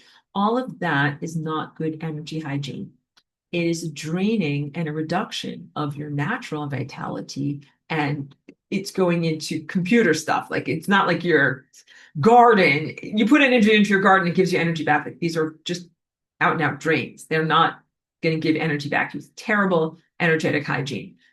So you reduce your not only reliance upon or interactivity with technology, like reduce your touching of it. So my little stylus, I don't have it right here because I've been using it to touch the screen. Because like, every time there's a commercial or a thing that you have to click through, I'm like, I don't want to give my energy to the computer. I want to keep my energy for me. And these are conscious ways that I can do that. Although it's a little bit of a pain in the ass because I have to be like, where's my thing? But being more conscientious about not touching the computer so much and not having it take energy. So what does it feel like when the computer takes energy away from you? You go from being in a good mood to being in a bad mood. You go from being in a good mood to being angry and upset. Sometimes I'm like, oh, like I just need to send out this simple email to someone. And I go, email, email, email. First, I have to find that person's address. And it takes like 5 minutes to find that person's address. And I'm already upset. This is why it's not good energetic hygiene, because I just want to send an email and I can't already, like it's draining me just to do that. And then I type it and the words all come out wrong because autocorrect is totally effed. It's not helping me at all. And I'm like, no, no, you're spelling it wrong. No, no, go back, this and that. Go back, this and that. And then by the end of it, like I have 50 units less of energy than I had at the beginning of that writing that email. And all I wanted to do was write a nice email that was like, hi, I'm so happy. You're my friend and you're so good. And I lost 50 units of energy by all the stupid things that happen. And then I press send and it doesn't send. And I press send again and I have to use a different server and nothing is working. Like all of that is terrible energy hygiene. I have joked with you about how anytime I have to do a phone prompt, that's like going on the bank. You call the bank, like you got a problem with your Geico or your insurance or your bank. If you want this, press one. If you want this, press two. If you want this, press three. Like that phone prompt is taking so much of my energy. It makes me feel like I'm dying with every second that is going on. And then when you're on hold and they're playing something silly, like some silly canned Herb Alpert music, Kenny G, they're playing Kenny G, canned music. I'm waiting on hold. All of that is terrible energetic hygiene. And you're like, well, Aurora, like that's just life. We have to do that in order to be alive. No, we need to totally change our whatever the social contract or what we need to do in order to stay alive here. Those things I used to be able to accommodate. And I'd be like, well, I know I'm an otherworldly visitor and these things don't feel that good to me, but I'm playing along with human experiences. And this is what we have to do to be in the world. But at this point, the AI and these technology things have become so irritant in our world. I know it's not just me. And I know that it is a concerted effort made to take humans away from your divine connection and to diminish your momentum and make your journey harder than it actually has to be. So at that point, I'm like, I'm not the only one that's allergic to this. We're all allergic to this. We definitely need to stop this from being in this way. So I have many more things to share, but let me get to questions and comments while they are relevant. So I'm starting with the most recent comment first from Suzuka. Thank you for being here. And this one is really great and relevant. She says, I feel like technology sucks energy out of my face and eyes. Totally, it does. You're not just fantasizing or making things up. So there's one thing is called optogenetics. Anything that is made with flashing lights or very, very brightly colored lights and colors that's technology in our world for like the past 10 years is basically a form of optogenetics, something that is light frequencies that influence genetic behavior or genetic consistencies and the way that it is working. Video games are one of the major components of this. The flashing of the lights and also syncopated music and other things like that program people, and not in a good way. They are very much programming people for inflammation, anger, rage, violation, negative human, like antisocial behavior patterns are being programmed into people through the flashing of the lights and the optogenetics. Flat out optogenetics is done in order to take control of the skeletal muscles of mammals. Like the real experiments that they did were on mice, where they were able to do these types of implants and then just flash a light at the mouse, and the mouse would literally run around in its cage. Like we are talking deeper than mind control, muscular skeletal marionette style, like puppetry control through lights of people. So this is very, very bad stuff. And then also, I share your feeling as I am empath and I'm technologically sensitive, but I'm also a techno intuitive. I feel a lot of things are being taken and implanted through my eyes, like what is projected into me, and then also what is taken from me. When you're looking at your phone, especially if you don't have the camera covered up, you're being read as much as you are reading stuff on there. So please know that. And it's not just the phone that is reading you, it is really a series of interconnected agencies and human beings who wish to use dark magic to destroy you. So what can you do? Switch from facial scan to thumbprint in terms of biometrics to open up your phone, or use a phone that doesn't require a facial scan. This is very, very big stuff. Not all of them require this. Some of the iPhones flash a light at the face several times a minute just by looking at your phone. Get one of the versions that doesn't have that, or get one of these phones that is like $400 or whatever. It's kind of like a Kindle, no colors, no fancy moving objects or anything like that. It's just used for talking, texting, accessing the internet, doing your banking, and other stuff like that. And there's nothing that's in there that's going to be reading your face and sucking energy from there. So that's what a lot of it. So what can you do? You can cover up your camera. My little tape fell off of there, but I almost always have a tape across there. Cover up your camera. And then also this silicone case does help because I'm not touching the metal of the phone. But what you can do is get something so that way you're not physically touching it on your hand when you're holding it. And also, if I'm going to be on a long conversation, I have a tripod over here. I put my phone on the tripod and I talk through the speaker. Or if I have to, I use the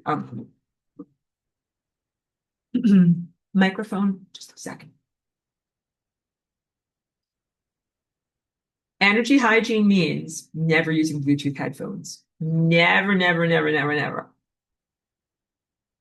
So that's not in my writings from 10 years ago because it wasn't technologically relevant, but I do wear headphones a lot for music and also for talking on a phone conversation. But all of my headphones are wired. Sorry, I need to drink a little bit more. My voice is tired. All of my headphones are wired, and I actually have super extra long extension cord headphones that I can wear walking all around my whole entire house. That is how much I'm against Bluetooth headphones. Why are Bluetooth headphones not good for energy hygiene? Like the Apple ones specifically, they emit microwave radiation, and when you have them in your ears, they focus directly on the center. Where they triangulate, they are focusing directly on your pineal gland and your midbrain. Like it's the worst energy hygiene you can imagine. It is anti-divine frequencies being beamed directly into your head. So that is one of those things that you can very, very easily protect yourself and save yourself a bunch of money by simply using the regular headphones that plug into something and no Bluetooth headphones. Then there's also like the soul sucking that happens through scrolling. When you scroll, it's not just that it's touching your finger and kind of taking energy from you, but when you do that, it's like a form of self-hypnosis. Like people are like scroll, scroll, scroll. Like it puts you into a receptive kind of like zombified state. And that is also where some of the energy sucking is happening. So in good energy hygiene is have a protective case on your phone or on your tablet. Because I also have another thing. Where is it? I'm sorry, I don't know where my so I have a tablet and what I have is like a protective pad that it sits upon. I don't put my laptop or anything directly on my legs. That is bad energy hygiene. Don't let it touch your body. So I got one of these things. It's made by Harapad, Harapad. I did a bunch of research into it. It does help to protect and shield out EMF radiations. So if I have my tablet or my laptop or whatever, I put the pad on my lap and the computer on top of that. It really does help. But what's even better is instead of having that on my lap, I put it on a table. So I have a table, Harapad, and then computer on top of that, and it really does help to protect things out. I can tell my voice is tired, so I'll have to end class soon, but let me get through the rest of the questions and comments. Pardon me, I'm just going to cough. Okay. Charlie B says, so allergic to AI generated slop. I can relate. Research published today highlights that officially more than 50% of internet content is now AI generated. You got it. In reality, it is much higher because three-letter agencies run zillions of fake people accounts. Bad energy hygiene ever pretty much have to give up the internet anymore. Very truthful and very, very unfortunate. I share your irritation and allergy to anything AI generated, anything AI slop. I hate it when people use that to write things and then I read it. And sometimes it's a real person that used AI they cut the corner to write things more effectively. And as I'm reading it, I'm like, please use stupid AI to write this thing. And I get mad at them. I'm like, you just betrayed us, all of us in humanity. So you could write a stupid thing. I'm like, grow a brain, like write for yourself. Very, very distressing. So friends don't let friends AI. And then when they're doing that, it makes it even harder.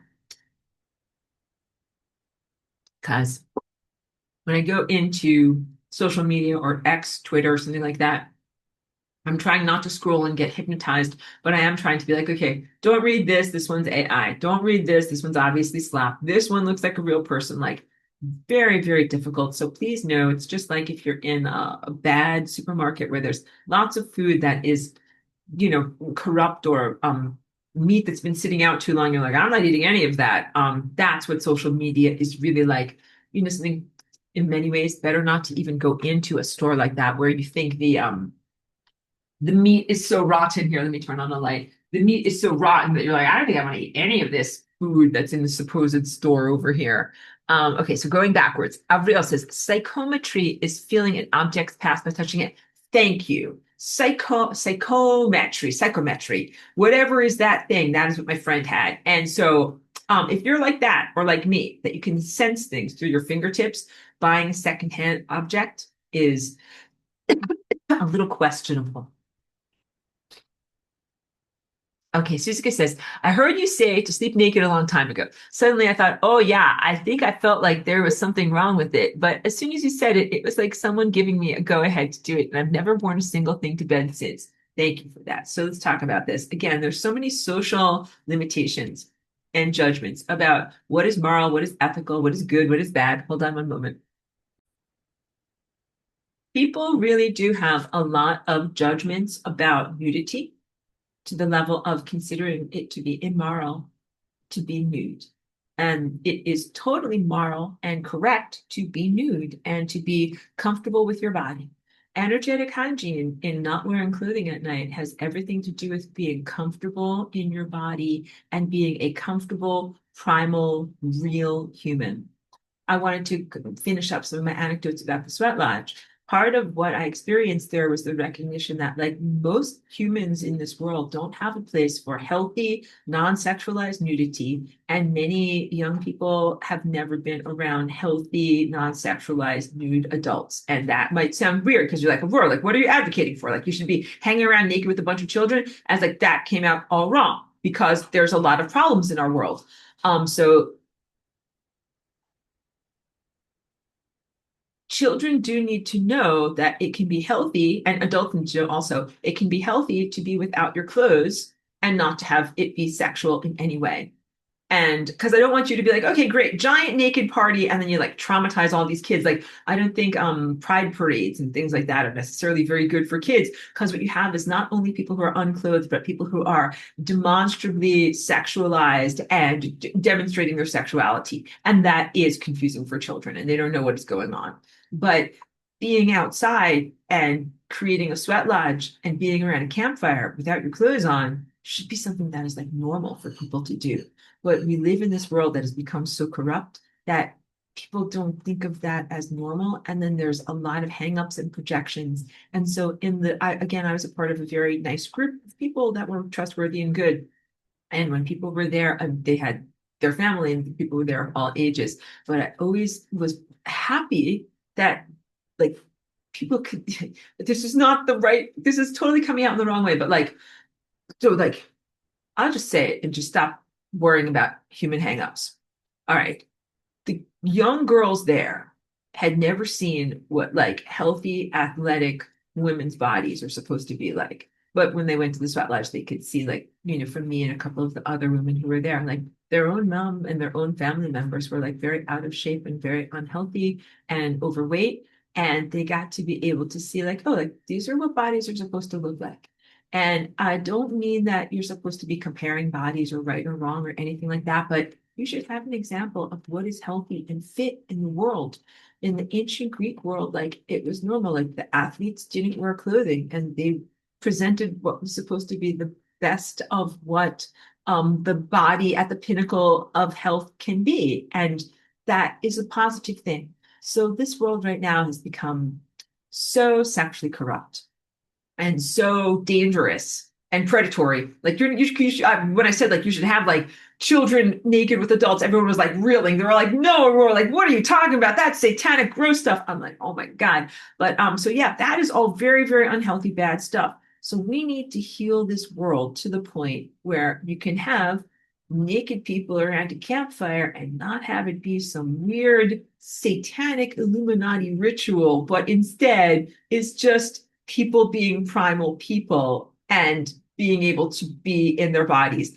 And there's so much social energy and stuff that needs to be healed. I couldn't even bring forward those words. I couldn't even bring forward those words because it brought forward so much imagery and so much resistance that it was hard for me even to say it in this world. But so let's just say, like in a magical fantasy land called another time and place where people had a lot of different values than what's going on right now, that would be very normal. And people would even be like, whatever, like they would go swimming at the river and everybody would be naked, or you would have a campfire and people would not wear clothing. Like that is just the way it is. And this is a very, very strange time and place that you're coming out of. So coming out of all of those hangups and like the level of like the church that told you to just permanently sew your clothes on your body and never look at or touch your body, that level of being like disconnected and disassociated from the human experience, comes the concept of, do you sleep naked or do you not sleep naked?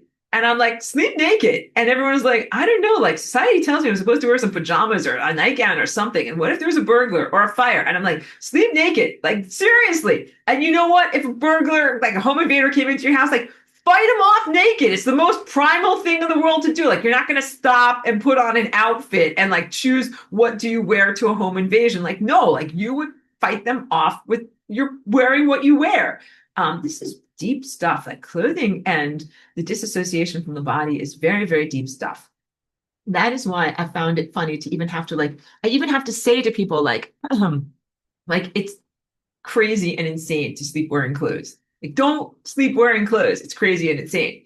Like, no, but people think that that is radical, and I have to say like no. But then I also have to say like don't like you don't have to wear clothes if you go, to the beach or like to the woods or something like that. And people will be like, no, like you have to do this. So there's a lot of things. And there's also a lot of things where people think that if you are not wearing clothing, that you're somehow displaying yourself for a sexual conquest. And that is also not truthful. Because many people are worried that if they are whatever, not wearing clothing, that someone will violate them and take advantage of them in some way. And I understand all of these concerns. So there is so much healing that needs to be done around this. I'm going to say something now that's going to be radical. I don't know how this is going to be taken, but like one day you'll see me as the flying rainbow lasagna, like all true faces will be revealed. And like, I'm not going to be wearing clothing and I'm going to be like a giant, whatever, 50, 100-foot tall, naked lady doing the flying rainbow lasagna dance. Like everyone's just going to have to deal with it. So that's just prepare yourself, prepare yourself. Because I remember years ago thinking about that and thinking about like, how am I going to do like flying around? Because I do not wear clothes when I do my flying rainbow lasagna. And how are people going to perceive this? And I was just like, society just needs a lot of healing. Society needs a lot of healing for this to be able to happen. And then wait, I feel like I need to go a little bit more into the stories of the Native American style sweat lodge. So this was run by a person who was not from a tribe or anything like that, but had learned these ways of doing this. We did this together for a long time. His teacher was a person who is Native American, and he came with one of his mentors one time to our sweat lodge. And so we had used to do it in this place, this gather around, like I'm just anecdoting now. But we used to have it on this property that was like very, very far away from civilization. It was no problem. And it's up to each person. Like some people would like to go into the sweat lodge naked. And I prefer that because I'm telling you, like, if you have never had the experience when you go in there, like it's like the most super hot sauna of the world. Like you instantly are dripping with sweat. Like it's idiotic. So some people would wear a bathing suit and I'm like, you're wearing like a spandex polyester bathing suit while you're like in this place that makes you like sweat completely. Like the whole point is to go in there and just like release and purge and not to hold things in. Like you should not be wearing anything. But some people felt also embarrassed about their bodies. And so they would wear just kind of like a long, like a shmata, like a long nightgown or something. And that is actually the tribal people that came to our lodge is the way that they would do it. So ordinarily, women and men don't do the sweat lodge together. And if women are in there, if they're allowed to be in there, you have to wear like a giant muumuu, a giant shapeless caftan so that no one can look at your boobies. And like our thing was really different because I would help people with the fire. Like I would help to build the fire. And I was one of the few people who was good enough to be able to like come out in the middle and you have to use like a pitchfork or a shovel to get the very, very dangerous hot rocks out of the fire and carry them into the fire. And I did not wear anything when I did that. Why? Because one time I did have a bathrobe that I wore during that, and it got all mixed up with everything while I was trying to like bend down and do this complex thing, and I burned my knee. And I was all right, like I'm like I tore it off. I'm like, I'm not wearing this stupid thing anymore. Like this is dumb. And so that's it. So that was everybody in that group knew me. They're like, yeah, like Aurora does not wear anything while she's doing this. That was just normal, right? And then the traditionalists came, and they were really nice about this. One of them came to me and was like, we have a special gift for you today. And she gave it to me. It was like, like a shmata dress. She's like, wear this. And I'm like, oh man, like it was so uncomfortable. Like, I'm like, I can't believe that people have to do this. But anyway, so yeah, no, the traditional way of doing it was more like the screwed up way of doing it. But the real way of doing it is just to be the way that you're born on your birthday and to drop the judgments and social projections of who you are as an adult in the world and to be able to be completely authentic and to be reborn in a way. That is the genuine way of looking at nudity and looking at your body. And also in those circumstances, people were not staring at other people's bodies. There is such a thing as being respectful. And that is what needs to be learned and regained here. So when you're in a situation like that, not only is there not this type of scandalous nature of being without clothing, but people are also not tempted and not staring at other people's bodies because that is just considered like very wrong and very inappropriate. There was only one time when there was a person who was I want to say a weirdo, a person who was not someone that we knew, a stranger who came to our experience and they were inappropriate and they were asked to leave because we had to have an immune system be like, understand, like, did this person just come here to look at naked people? Because this is not right. And they need to get out of here now. And that's what happens. So you're supposed to treat each other like family in a good way, not like horrible incestuous family. Because when I said that, I'm like, these people got to hear that. No, like so the sweat lodge was also, it was like a potluck. Like we would all make food, we would bring it together. We were like a family. And then afterwards, you might be feeling, because you don't eat during this experience, because, you're mostly purging things out of your body. But then afterwards, you feel very tired and very hungry and you all have a meal together. Like you all get dressed and the fire might still be going a little bit, but then you always take time to eat something good and to share good things with other people. And it's a beautiful reciprocal experience, and you really grow closer to other people. And it is very much the essence of what family or community is supposed to feel like. And when I said like you treat people like family, like I recognize in this world, there's many predatorial families where it's like they are cannibalistic and incestuous and horrible. And you cannot trust them and you cannot open yourself up or let your guard down around them. But this is a different level. And so I need to talk to you about it so that you know even that a different level can exist, maybe than what you have experienced, that it is possible to cultivate that. And that is what we need. So back to, can you comfortably sleep without your clothing on? Not only can you, you must. You must normalize that and make that be normal in your world. And be like, look, this is my bedroom. This is the door that closes. Stay out of my bedroom. I'm naked. This is what I do. Like, this needs to be regular in our society, because otherwise, like, where are you allowed to be naked? Like, where are you allowed to just be a person without having to wear coverings? And that might seem like an extraordinary requirement. Like, who are you to want to be here and not wear coverings? Like, you're a person. I'm clearly, I'm at a loss for words. I clutch my pearls. I'm at a loss for words. But no, each one of you should have opportunities to live your life and not always have to be clothed. And also, my goal for you would be that you would be comfortable in your own skin.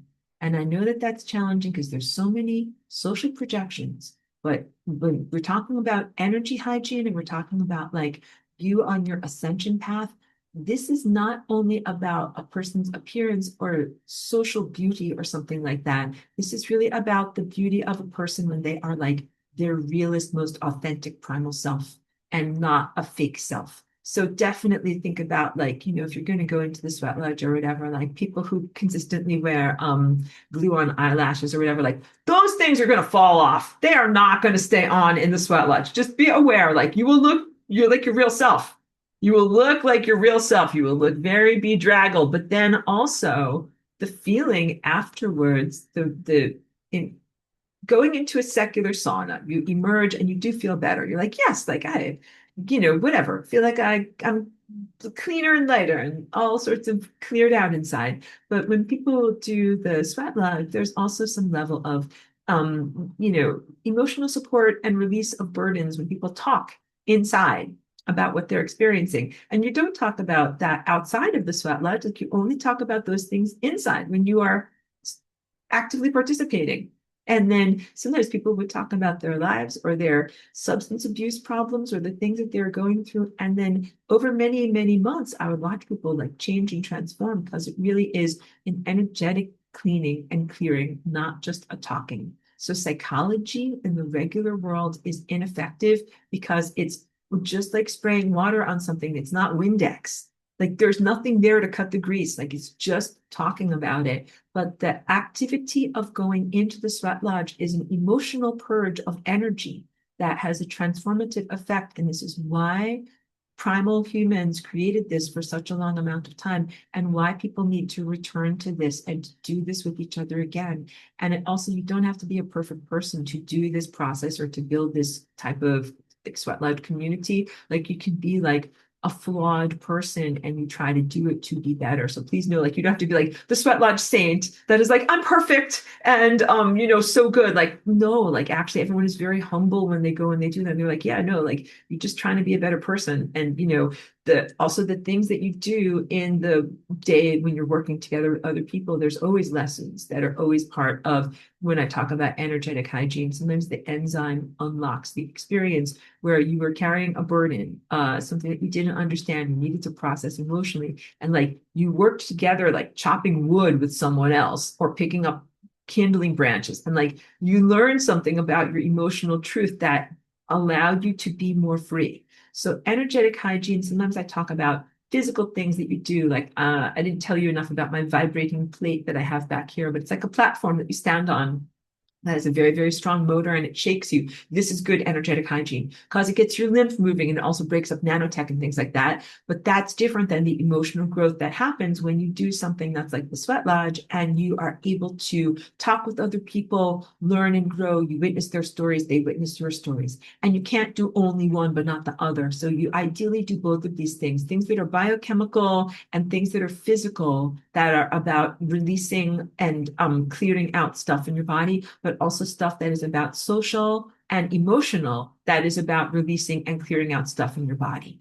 When I talk about clearing with your hand, this is a physical, palpable change, not just waving your arm around and not really doing something. So, like sometimes I have a bad phone conversation and, whatever is happening, like the other person makes me mad, like, blah, blah, blah, blah. So mad at you, put down the phone. Like we don't slam the phone anymore. You put down the phone. And then there's like that energy in the air. I have to do something about that because if I don't do something about that, it's like a bad smell or whatever. So I have to clear it. So I will clear it with my hand, or sometimes I will clear it with that selenite or clear it with sage. But if I don't, then as soon as I go back to where I had that negative interaction, like I'm right back in those feelings again. And that's like eating good food off of a dirty plate. Like you don't want to do that. So these constant clearings give me the freedom to be spontaneous in each moment and not ruled by the residues of the things that I've previously experienced. Deep processing experiences like sweat lodge allow you to do a deep cleaning of your previous emotional experiences and kind of like change your whole entire emotional landscape. Another thing for energy hygiene, I'm doing it while I'm in class, but I'm not necessarily sweating, but cardio. All of my walking. So here I walk at 1 mile an hour, but at other times I walk faster. One day I would like to run and like be a real marathon runner, but any of these types of things that are like long distance, endurance, cardio based things, sometimes it might be doing bicycling a lot or walking a lot or hiking a lot. But these things are another form of energetic hygiene because of what they do. They first purge the glucose that is in your sugar that's in your blood, then purge the deeper glucose stores that are in your liver. And then after that, go into deep fat. And fat is where people store like undigested emotional stuff. So, when you stretch at night, you're like releasing your tendons, you're releasing your stuff. That's like stuff from the past 24 hours. But when you do a triathlon or something like that, you go into deep fat storage of experiences that you have had, whatever, like 30 years ago or in deep childhood, and it allows you to unbox and release that stuff. So not everybody has the physical capacity to ever run 20 miles or do all this bicycling or whatever, but you do as much as your body can do, and it really is transformative. So basically, energy hygiene also is about adding oxygen. Like when you do deep breathing exercises, cardio, running, adding oxygen to the oxygen is transformative, and it is like the Windex that helps to remove the greasy residues and wipe these things away. I also encourage people to do what the recapitulation breath, or this type of breathing exercise that is like breathing across the horizon, like breathing in your experiences and then also breathing out and releasing other people's energy from you. So, okay, we didn't talk enough about that. Energy hygiene is also a quantum disentanglement. When you end a relationship, you got to send their stuff back to them and receive your stuff back to you. So think about it like when you do a physical breakup with a partner and you're moving out and you're like, okay, we intermingled all of our musical records. I'm thinking of this from like a breakup from the 1970s, because now everything is streaming on Spotify. But like, these are your songs, take them and go away. And these are my songs. I get to keep them and hold on to them. People need to do that with energy. We need to talk about sex too. And that'll be another like 5 hour long conversation. But emotional, energetic hygiene and quantum disentanglement. And quantum disentanglement can be at the end of any type of relationship. So that can be when you end a business partnership, and a friendship, and a sexual relationship, so many different types of things. Basically, a divorce. What you have to do is you have to breathe out and release back to the other person all of their energy. And you should say, when you breathe out and release, like, thank you very much for everything you gave to me, but I don't need it. Here's this. It's yours. Take it. And then also, oh, I think you have my stuff. I'd like it back. And you take it back. And these are esoteric practices. This is not something that is being done with your rational senses or with your rational connection to materialistic reality. This is being done on a higher level. And what I encourage people to do is, because it's being done on a higher level, to do it with levels of like politeness or formality, because everybody has an ego, and it's fine to be able to, you can say to someone like I think you're a jerk face, like take off your fucking shit, you jerk face, and shove it back to them. Like you can do that, but we're trying to do it from the higher like quantum level. So be like, oh, like I think all of this junk is yours, please take it back, like super polite. And then be like, oh look, I think you have some vital things that are my life force energy, I think I'll take that back to me. Oh, Cheeky's gonna want some hugs, and Cheeky's gonna need some food. So that recapitulation breath. Sorry, let's reassure Cheeky. Come here. Come here. Don't get upset. Cheeky's going to get food soon. The recapitulation breath is very, very effective for energetic hygiene. You can do that for ongoing relationships, for things that have recently ended, or you can do it for things that ended a long time ago, because you might have cardboard boxes of stuff that you haven't processed from a breakup from 10 years ago. And then what you need to do is release that stuff back to that person. And when you do it, when I say quantum, you're doing it on a non-physical, non-local level, and their energy flows back to them. And the best thing to do is not to be like vindictive and be like, take your stupid energy back, like you stupid jerk, and I hate you so much. You should be like, wow, I learned and grew from that experience. Please take your energy back. Like I no longer need it. Like really do the work to be in that level of release. That is good energetic hygiene, and it's fair for you to be in your agitated state, like hey, you're so bad, you're so this and you're so that. Work through it, and then when you are ready, then you come to the level of generosity where you're like, oh, I really am ready to let this go. Go back to, or send, return to sender is another really good one that I use. That is, we're going to feed Cheeky in a moment. Look at her. She's looking and she's like, where's the food? I heard there was some food. It's going to happen in a minute, and she's not starving. But return to sender. Energetic hygiene, a lot of it is return to sender as you are going through your own body. Think of it as cleaning out your closet. And you're like, this not me. This is not me. Who did this come from? Return to sender. And you send that energy back to the person that it came from.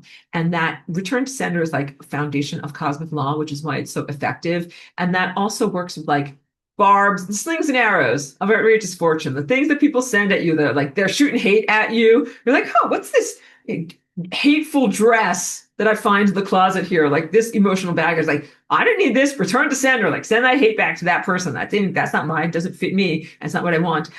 So you have to, for energetic hygiene, at a certain point, clean your emotional closet. And what does that look like to you? It's going to be different from person to person. Some people do that when they're doing their running. They're going to run a triathlon. While they're out there running and bicycling and doing all this stuff, they're cleaning the emotional closets. For me, I mean, some of it I do that while I'm walking and walking with my dog, but I also do a lot of stuff while I'm like in what I call my reveries. And that's like when I'm floating in the bathtub. And I don't have anything in particular I have to do. Like I just float and think about stuff. And sometimes, like I said, when I'm out walking with my dog, but sometimes when I'm walking with my dog, I have to be like, where are the cars? Where are the people? Where are the other dogs? Like I have to be very aware of my environment. But like if I'm like floating in the bathtub, like I don't have to think about those things. Or when I first wake up in the morning and I'm just starting to connect with the world, I do a lot in those times. So each person has to figure out like when are the good times to be able to go through your backlog of emotional stuff,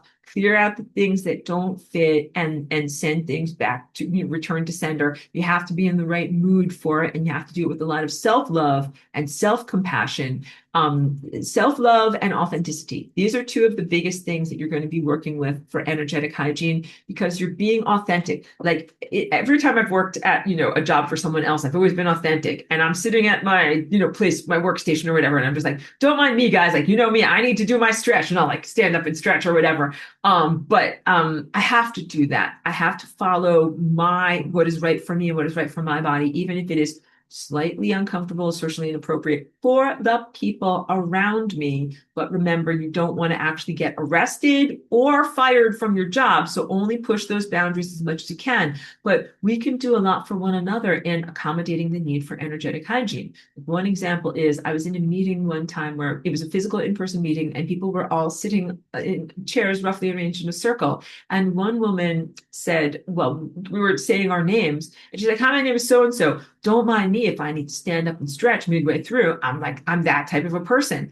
And when she said that, I was like, it was like a world was revealed to me. I'm like, we can do this? We can say that? Because I want to say that. And then I want to be free to get up and stretch when I need to say that. So much of energetic hygiene, why people are congested in their energy, don't express themselves verbally, and aren't authentic in their behavior and their personality is because of social pressure and because of lack of acceptance. So that's not like having to rewrite the laws of physics. You can vastly improve your own life and your whole entire world if you simply rewrite what is considered to be socially appropriate and make it more flexible and accommodative of things that are energetic hygiene that people need. And that's everything from like the need to be able to get enough sleep, to get enough time for your processes on the toilet, to be able to sleeping naked. And some of those things seems like pretty basic human rights type of stuff. Some of the things that have been going on in this world for the past 5 years are really the end result of like a techno inquisition and a form of imprisonment where it was hard for people to be authentic and circumstances were intentionally engineered to be non-optimal, to be very dehumanizing, anti-human and anti-Christ and anti-love. So for the past 5 years, there might have been a lot of things that were like preventing people from, advocating for themselves, making their lives comfortable, and doing what is right for their bodies must return back to that. And so, because I remember what life was like for me, like up until 2019, I remember what it was like for me when they turned on 5G and the techno inquisition, and like definitely after that, I was like just staying alive is definitely a fantastic achievement. So whether I was able to optimize my environment was secondary to simply continuing to be here, continuing to have existence. Now we're just starting to come out of that. Please don't think of yourself as being like hanging on by your fingertips in an interdimensional war anymore. What's happening now is we're coming out of that. That was very much in June of this year, but also November 20th of this year. It's just 6 days ago. So it's pretty new. So new chapter energy starting now. So please think about all these things that I'm telling you as not some story like, well, Aurora, that would be wonderful if we weren't like in the Terminator fighting against Skynet for our, human existence. Like, we'll do all these things later. Like, can you sleep naked if you're worried about T2 coming into your bedroom at night? Like, yes, the answer is yes, you can. Because also, like, I think about lots of silly things because, if they're like surveilling you and biometrically surveilling you and things like that, like a piece of cloth is not going to protect you at all. Like the information that they used to do at the TSA. You go through the airports, they scan your body. They're like using X-ray vision to see through your clothes. It's like, it's the same as whether you were walking around without clothes. I literally think that there are technologies that are being used now by the most evil levels of society that are at that level, where it's like, doesn't matter if you're wearing clothes or not. Like they're going to X-ray vision through your clothes to violate and look at you anyway. So I'm like, what? Why does it even matter? Like, why should you? I'm sorry, that I don't mean to. So that was my casual talk. I don't want you to internalize that or go down that level of like, it doesn't even matter. But like, I often would make fun of them about this because you think this like, well, okay, what if let's just be wild and hyperbolic now. Now I'm just very, very tired. But okay, let's say there's crazy fictional fourth dimensionally enhanced Terminator 2 type super soldiers walking around and they have X-ray vision. So like, walking around naked or wearing your bra and panties or wearing a dress, it's all the same. They can all see through your clothes and see you anyway. And they're going to rape or violate you anyway. Like, it doesn't matter. You're not protected if you wear a bathrobe or a nightgown from them. They are evil and are going to try to hurt you anyway. So, but all of that was like totally the wrong everything. Maybe you should just wipe that away. I don't know if that was effective to be able to say things like that to you. Okay.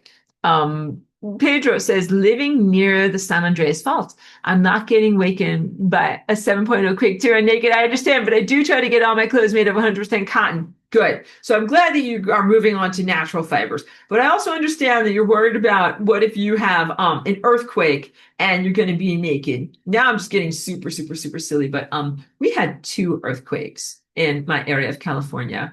over the past 2 years. Both times I was sitting on the toilet, both times. And I remember when I felt the earthquake, I was like, that's it. Like, I am not dying on the toilet. They are not going to find like my dead corpse under a pile of rubble, like, with my pants down and sitting on the toilet. I was just like, that is not how I am going into heaven at all. Because when you go to heaven, you're going to say, how'd you die? Like, dead on the toilet. Like, I'm never going to do that. I'm not going to die. Making very silly jokes here, but you understand. So, you could think of that as your insurance policy. If you're like, look, I am not going to die under earthquake rubble, whatever, wearing no clothes during an earthquake or something like that. Make it your insurance policy. You're going to use your willpower. You're like, no, not going to die naked, gonna stay alive. I'm getting dark and also very silly in these sharings. I'm so sorry. Oh, this is a good story. Suzuki says, I went to Harbin Hot Springs once above the wine country in San Francisco. That place is absolutely beautiful. I went there once too, and I know they had a big fire, and so they might just be rebuilt. It was all naked and co-ed. My sister invited me. I just couldn't do it. I wore a long t-shirt.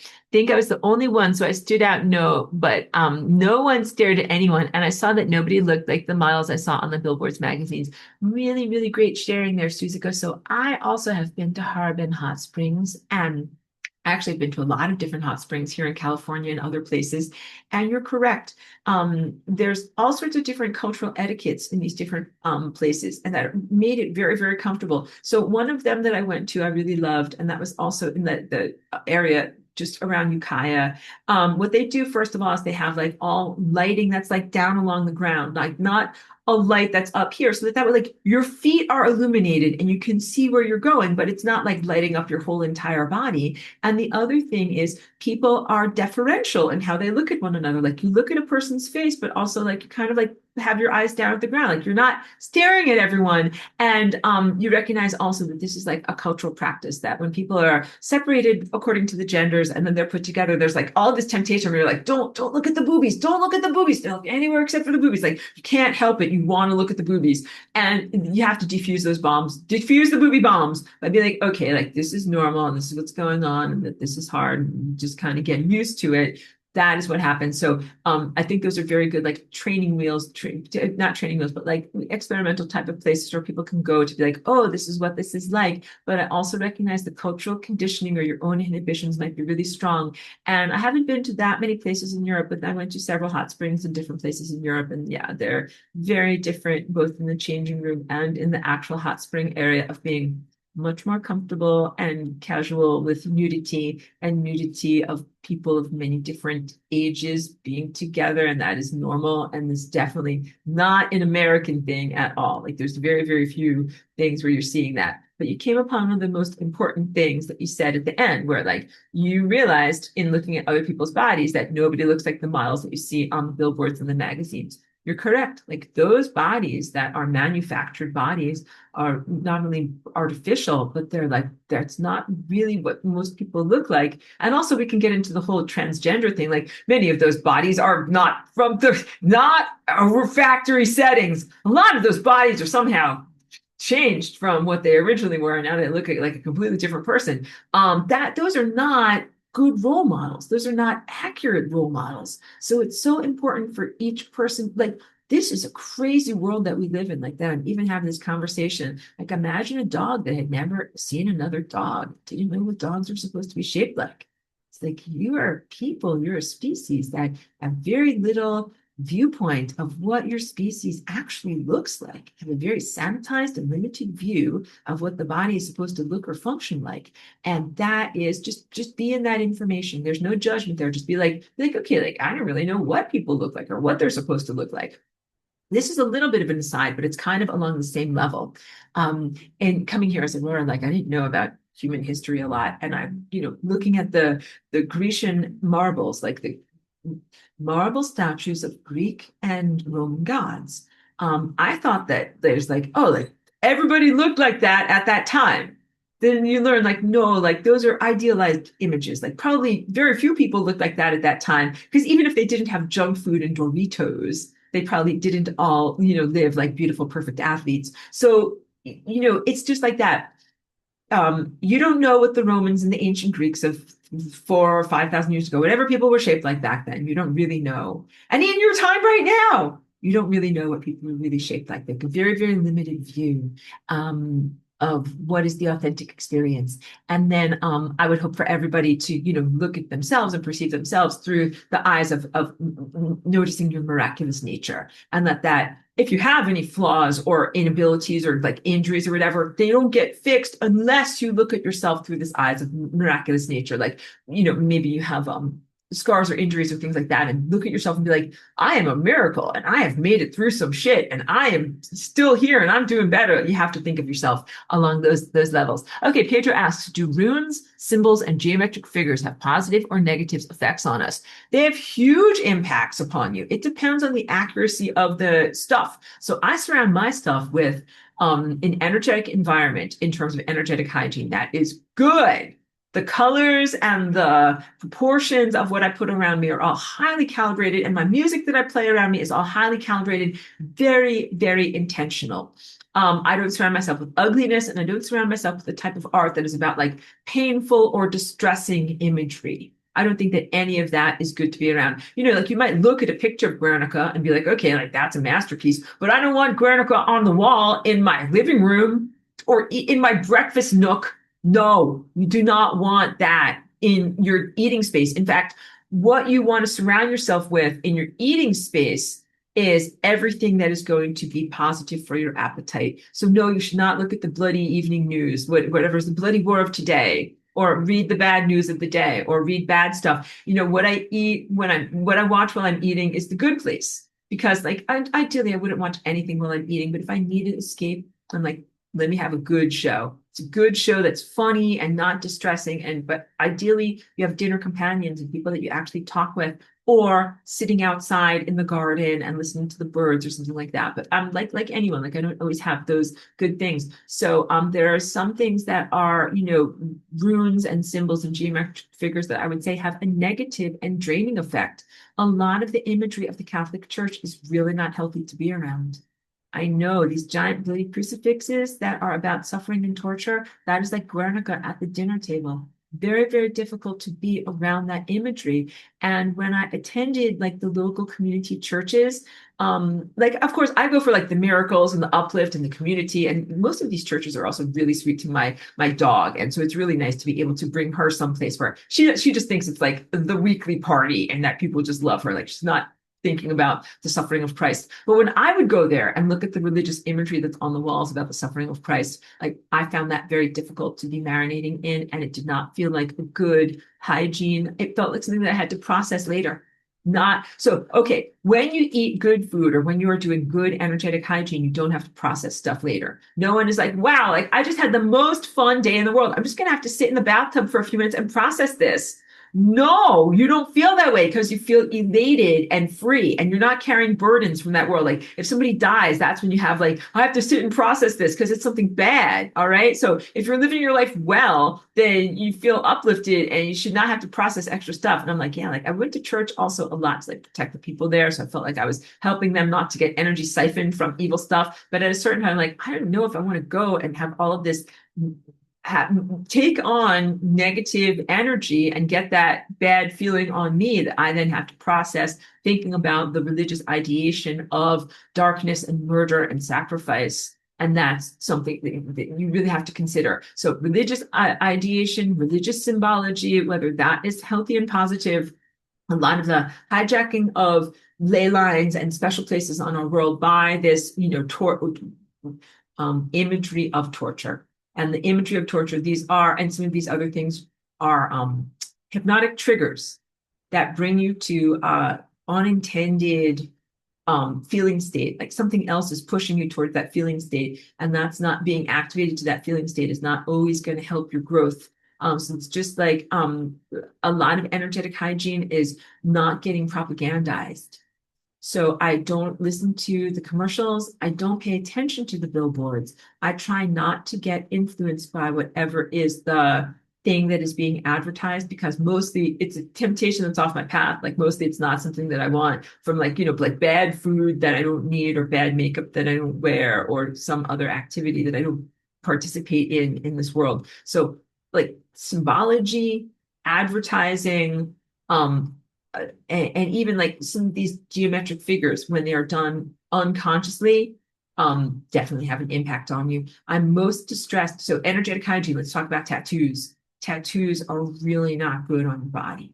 And they're not good not only because of the social impact of what people look at you when you have tattoos. There are thousands of tiny injuries to your cells, and your cells do not know what the fuck is going on. They want to know why they're being injured.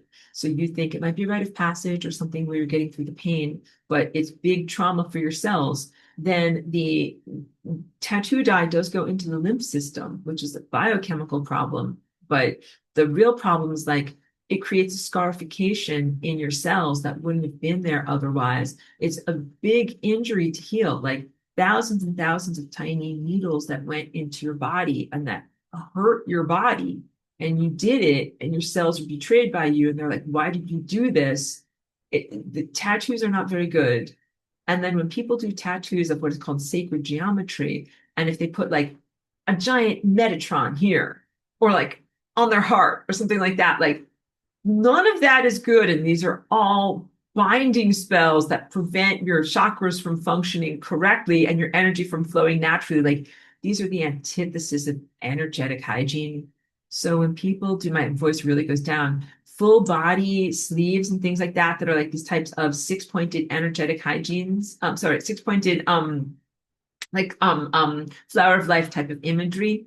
That's a cage that is put on the skin that prevents a person from being free. That's like the end. That's the worst energetic hygiene, because not only are you creating cellular louche and trauma, but the imagery at the end prevents a person from being able to kind of expand outward like supernova style and keeps them imprisoned or limited in. I didn't have the right word for it there. So energetic hygiene also involves what you expose yourself to in your environment, religious imagery, sacred geometry imagery, affiliations of stuff that might be from another culture. So that can be like if you're not Hindu, but you have pictures of Ganesh, or you're not Buddhist, but you have pictures of Buddha, like all of these things have an impact on your energy field. And some of it is through poetry and symbology and association, but some of it is directly through the belief system, people that are holding on to that imagery and those entities as if they are actual entities in the lower astral. Like that, those have big impacts on you. I mean, oh my goodness. So today was a day about a lot of like practicalities. I talked in some generalities, but I also tried to give you like very date moment to moment date like from expressions from life of what exactly this is. I hope that it got across from the expressions from life, because sometimes I think maybe I'm confusing you and you're like, oh, like Aurora says, like I have to throw in my Ganesh picture over here. Like I hope that you're interpreting what I'm saying to you in the correct way. um Not that you have to just throw things out. Or cleaning your closet is not random, and cleaning your closet or clearing your energy environment is completely customized to you. The things that you keep in your environment should be the things that are intentional and uplifting and meaningful and useful and good to you. And that those words also describe things that are universally nourishing and good. You know, the definition of nourishing food is like, it doesn't have poison, it doesn't have broken glass, it doesn't have rat turds on it. Like, good food is good food. Beauty is beauty.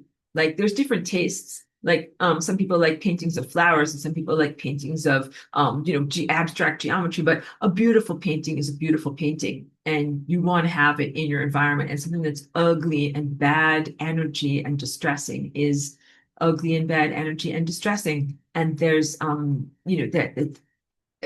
it's quality. It is a ephemeral quality of aesthetics, ephemeral aesthetic quality that you can feel about objects and people. So we're given, I'll wrap it up on this. We're given these higher senses to be able to help us to catalog the world and make an assessment. Which things do you want in your environment and which things do you not? So now I'm super choosy about the things that I put in my environment. Not only am I choosing based upon the specific energy of that item, but also like, where did it come from? Who made it in the world? Was it made by slave labor? Part of that is energetic anatomy too, because slave labor, the object carries the bad energy of how it was manufactured. I could tell this is years ago, and I wasn't that informed about the world economy, but now I know a lot more. But years ago, I would go to the dollar store like any malnourished artist and look for art supplies and other cool stuff. And when I touched on the candles there, I was like, oh, these candles are made by slave labor in China, And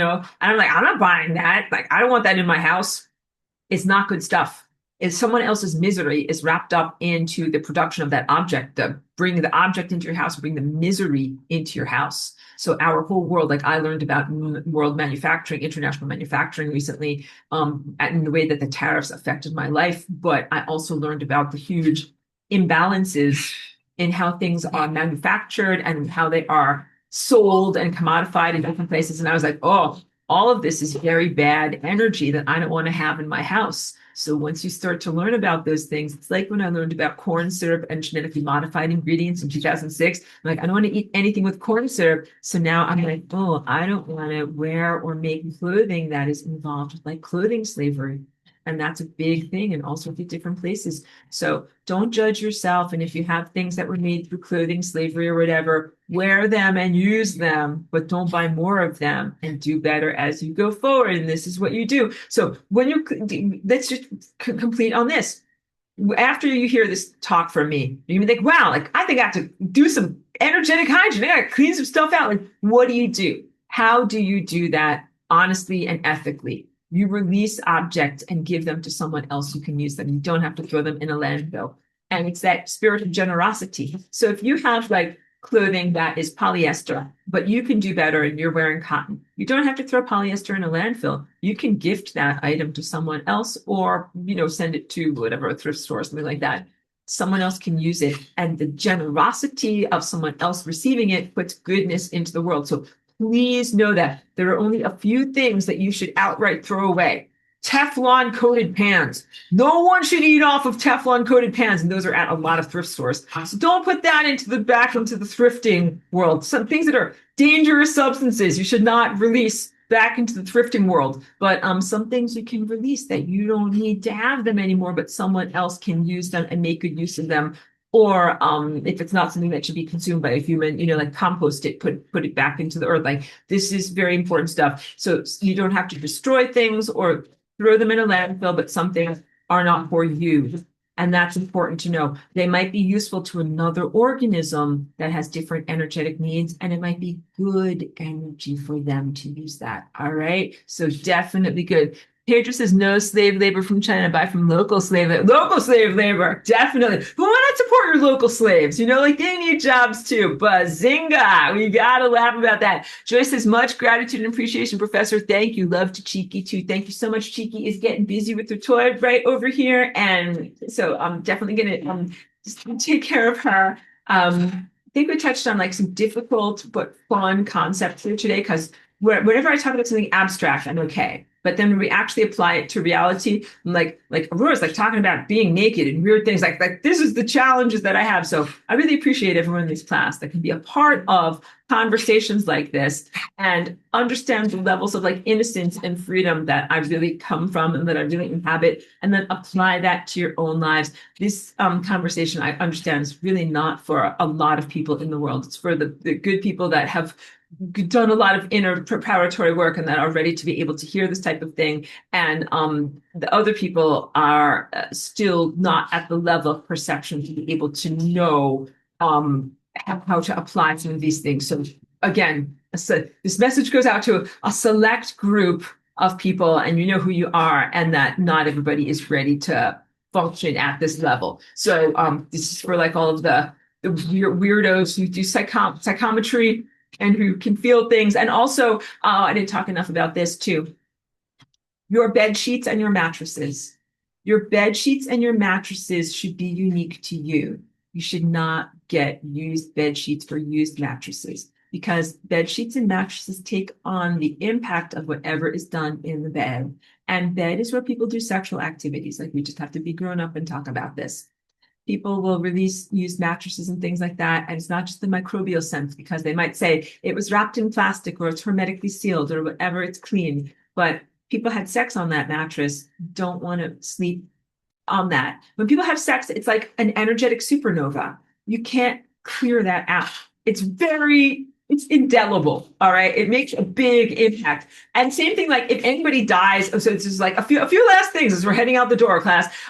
Sexual stuff, sexual impacts are indelible. And also when somebody dies, these leave big energetic impressions. Like if somebody dies wearing like whatever, a dress or whatever, like don't try to clear that dress.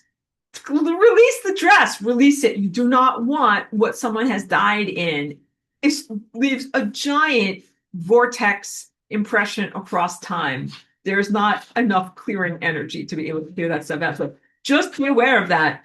And in fact, something that might have had not even a death or something like sexuality associated with it, but something that has a strong emotional presence associated with it, it's so much to clear it, you might be better off just releasing it. So let's say if you have a nice dress and you had an argument or a breakup while wearing that dress, sometimes it's better just to release the dress because you're always going to think about that moment when you wore that dress and that guy said that thing to you or whatever happened to you. And it might still be a nice dress for someone else to wear. And they don't necessarily have to take on your energy of humiliation when you wore that dress, but like release the dress and someone else would take it and transmute that energy and wear it and make good use out of it. Like some things leave a deep emotional impression. And even though you try, you're like, no, like that's a nice dress. I'm going to wear it again and be happy. Like it's very, very difficult to do so. I have a couple of things like that where I really tried and it didn't really work. And what I ended up doing was just not wearing it anymore and replacing the garment. And energetic hygiene in a positive sense. So that was a dress that had a negative reverberation. But now let me talk about something positive. I have a particular rainbow sweater that I had from a particular time in my life. And then I wrapped a sculpture, like one of these sculptures in it, and it was in a box, like a Tupperware shipping container for a long time. And then I went through lots of life turmoil, and then I got it back again, and I opened it up, and I touched that sweater. And I was like, oh, this sweater feels like a really good time in my life. So when I touched it with my fingertips and when I got the energy of that sweater, it reminded me of a very positive, pure, happy, clear time. And I still have that sweater and I kept it in like sealed up like in a plastic bag. So it would keep that energy. This is an example of when I didn't want to get rid of the energy. I didn't want to clear it. And whenever I need a reminder, I go back to that sweater and like I touch it or I smell it or I sense it. I don't think I remember. I remember what that felt like. And then I put it back in its bag and I keep it safe. I have a couple of items like that where they're like time capsules of very special, clear times for me. And I don't want them to feel like this moment now. I want to remember what that felt like for them. So I keep them in special ways. So this is how energetic hygiene can work for you in that the emotional residues of good times can last and be cultivated and protected. That you want that. All right. So do that too. Keep like a protective force field around the objects that exemplify or that emit really good positive stuff. Like not only would I never launder that sweater, I keep it in a special little spot and I only take it out and look at it like when I need a lift. You know what I mean? Like you take good care of those items too. So that can be things that are really personally important to you. That's an example of excellent energetic hygiene. Like that sweater, I would want to keep that in my energy field. I want to keep that feeling. I want to keep that. So I talked a lot today about the things that you want to release, purge, get away, give away. But some things you want to not only keep, but you want to like encapsulate them forever, like save them in a time capsule bubble, encapsulate them for forever because they are very important and very special and meaningful. Okay. All right. So sorry, my voice is very tired. I'm definitely very fatigued. Thank you very much, everyone. Apologies for my strange, bizarre sense of humor and occasionally inappropriate analogies. Thank you for letting me to try to get this information out there to you. And you're very accommodating and positive and good in hearing what I have to share. So thank you very much. And also continued thanks to the people who can't be here during the actual recording of the lecture, but who catch the archive afterwards, because you're also a wonderful and important part of the class. Thank you very much, everyone.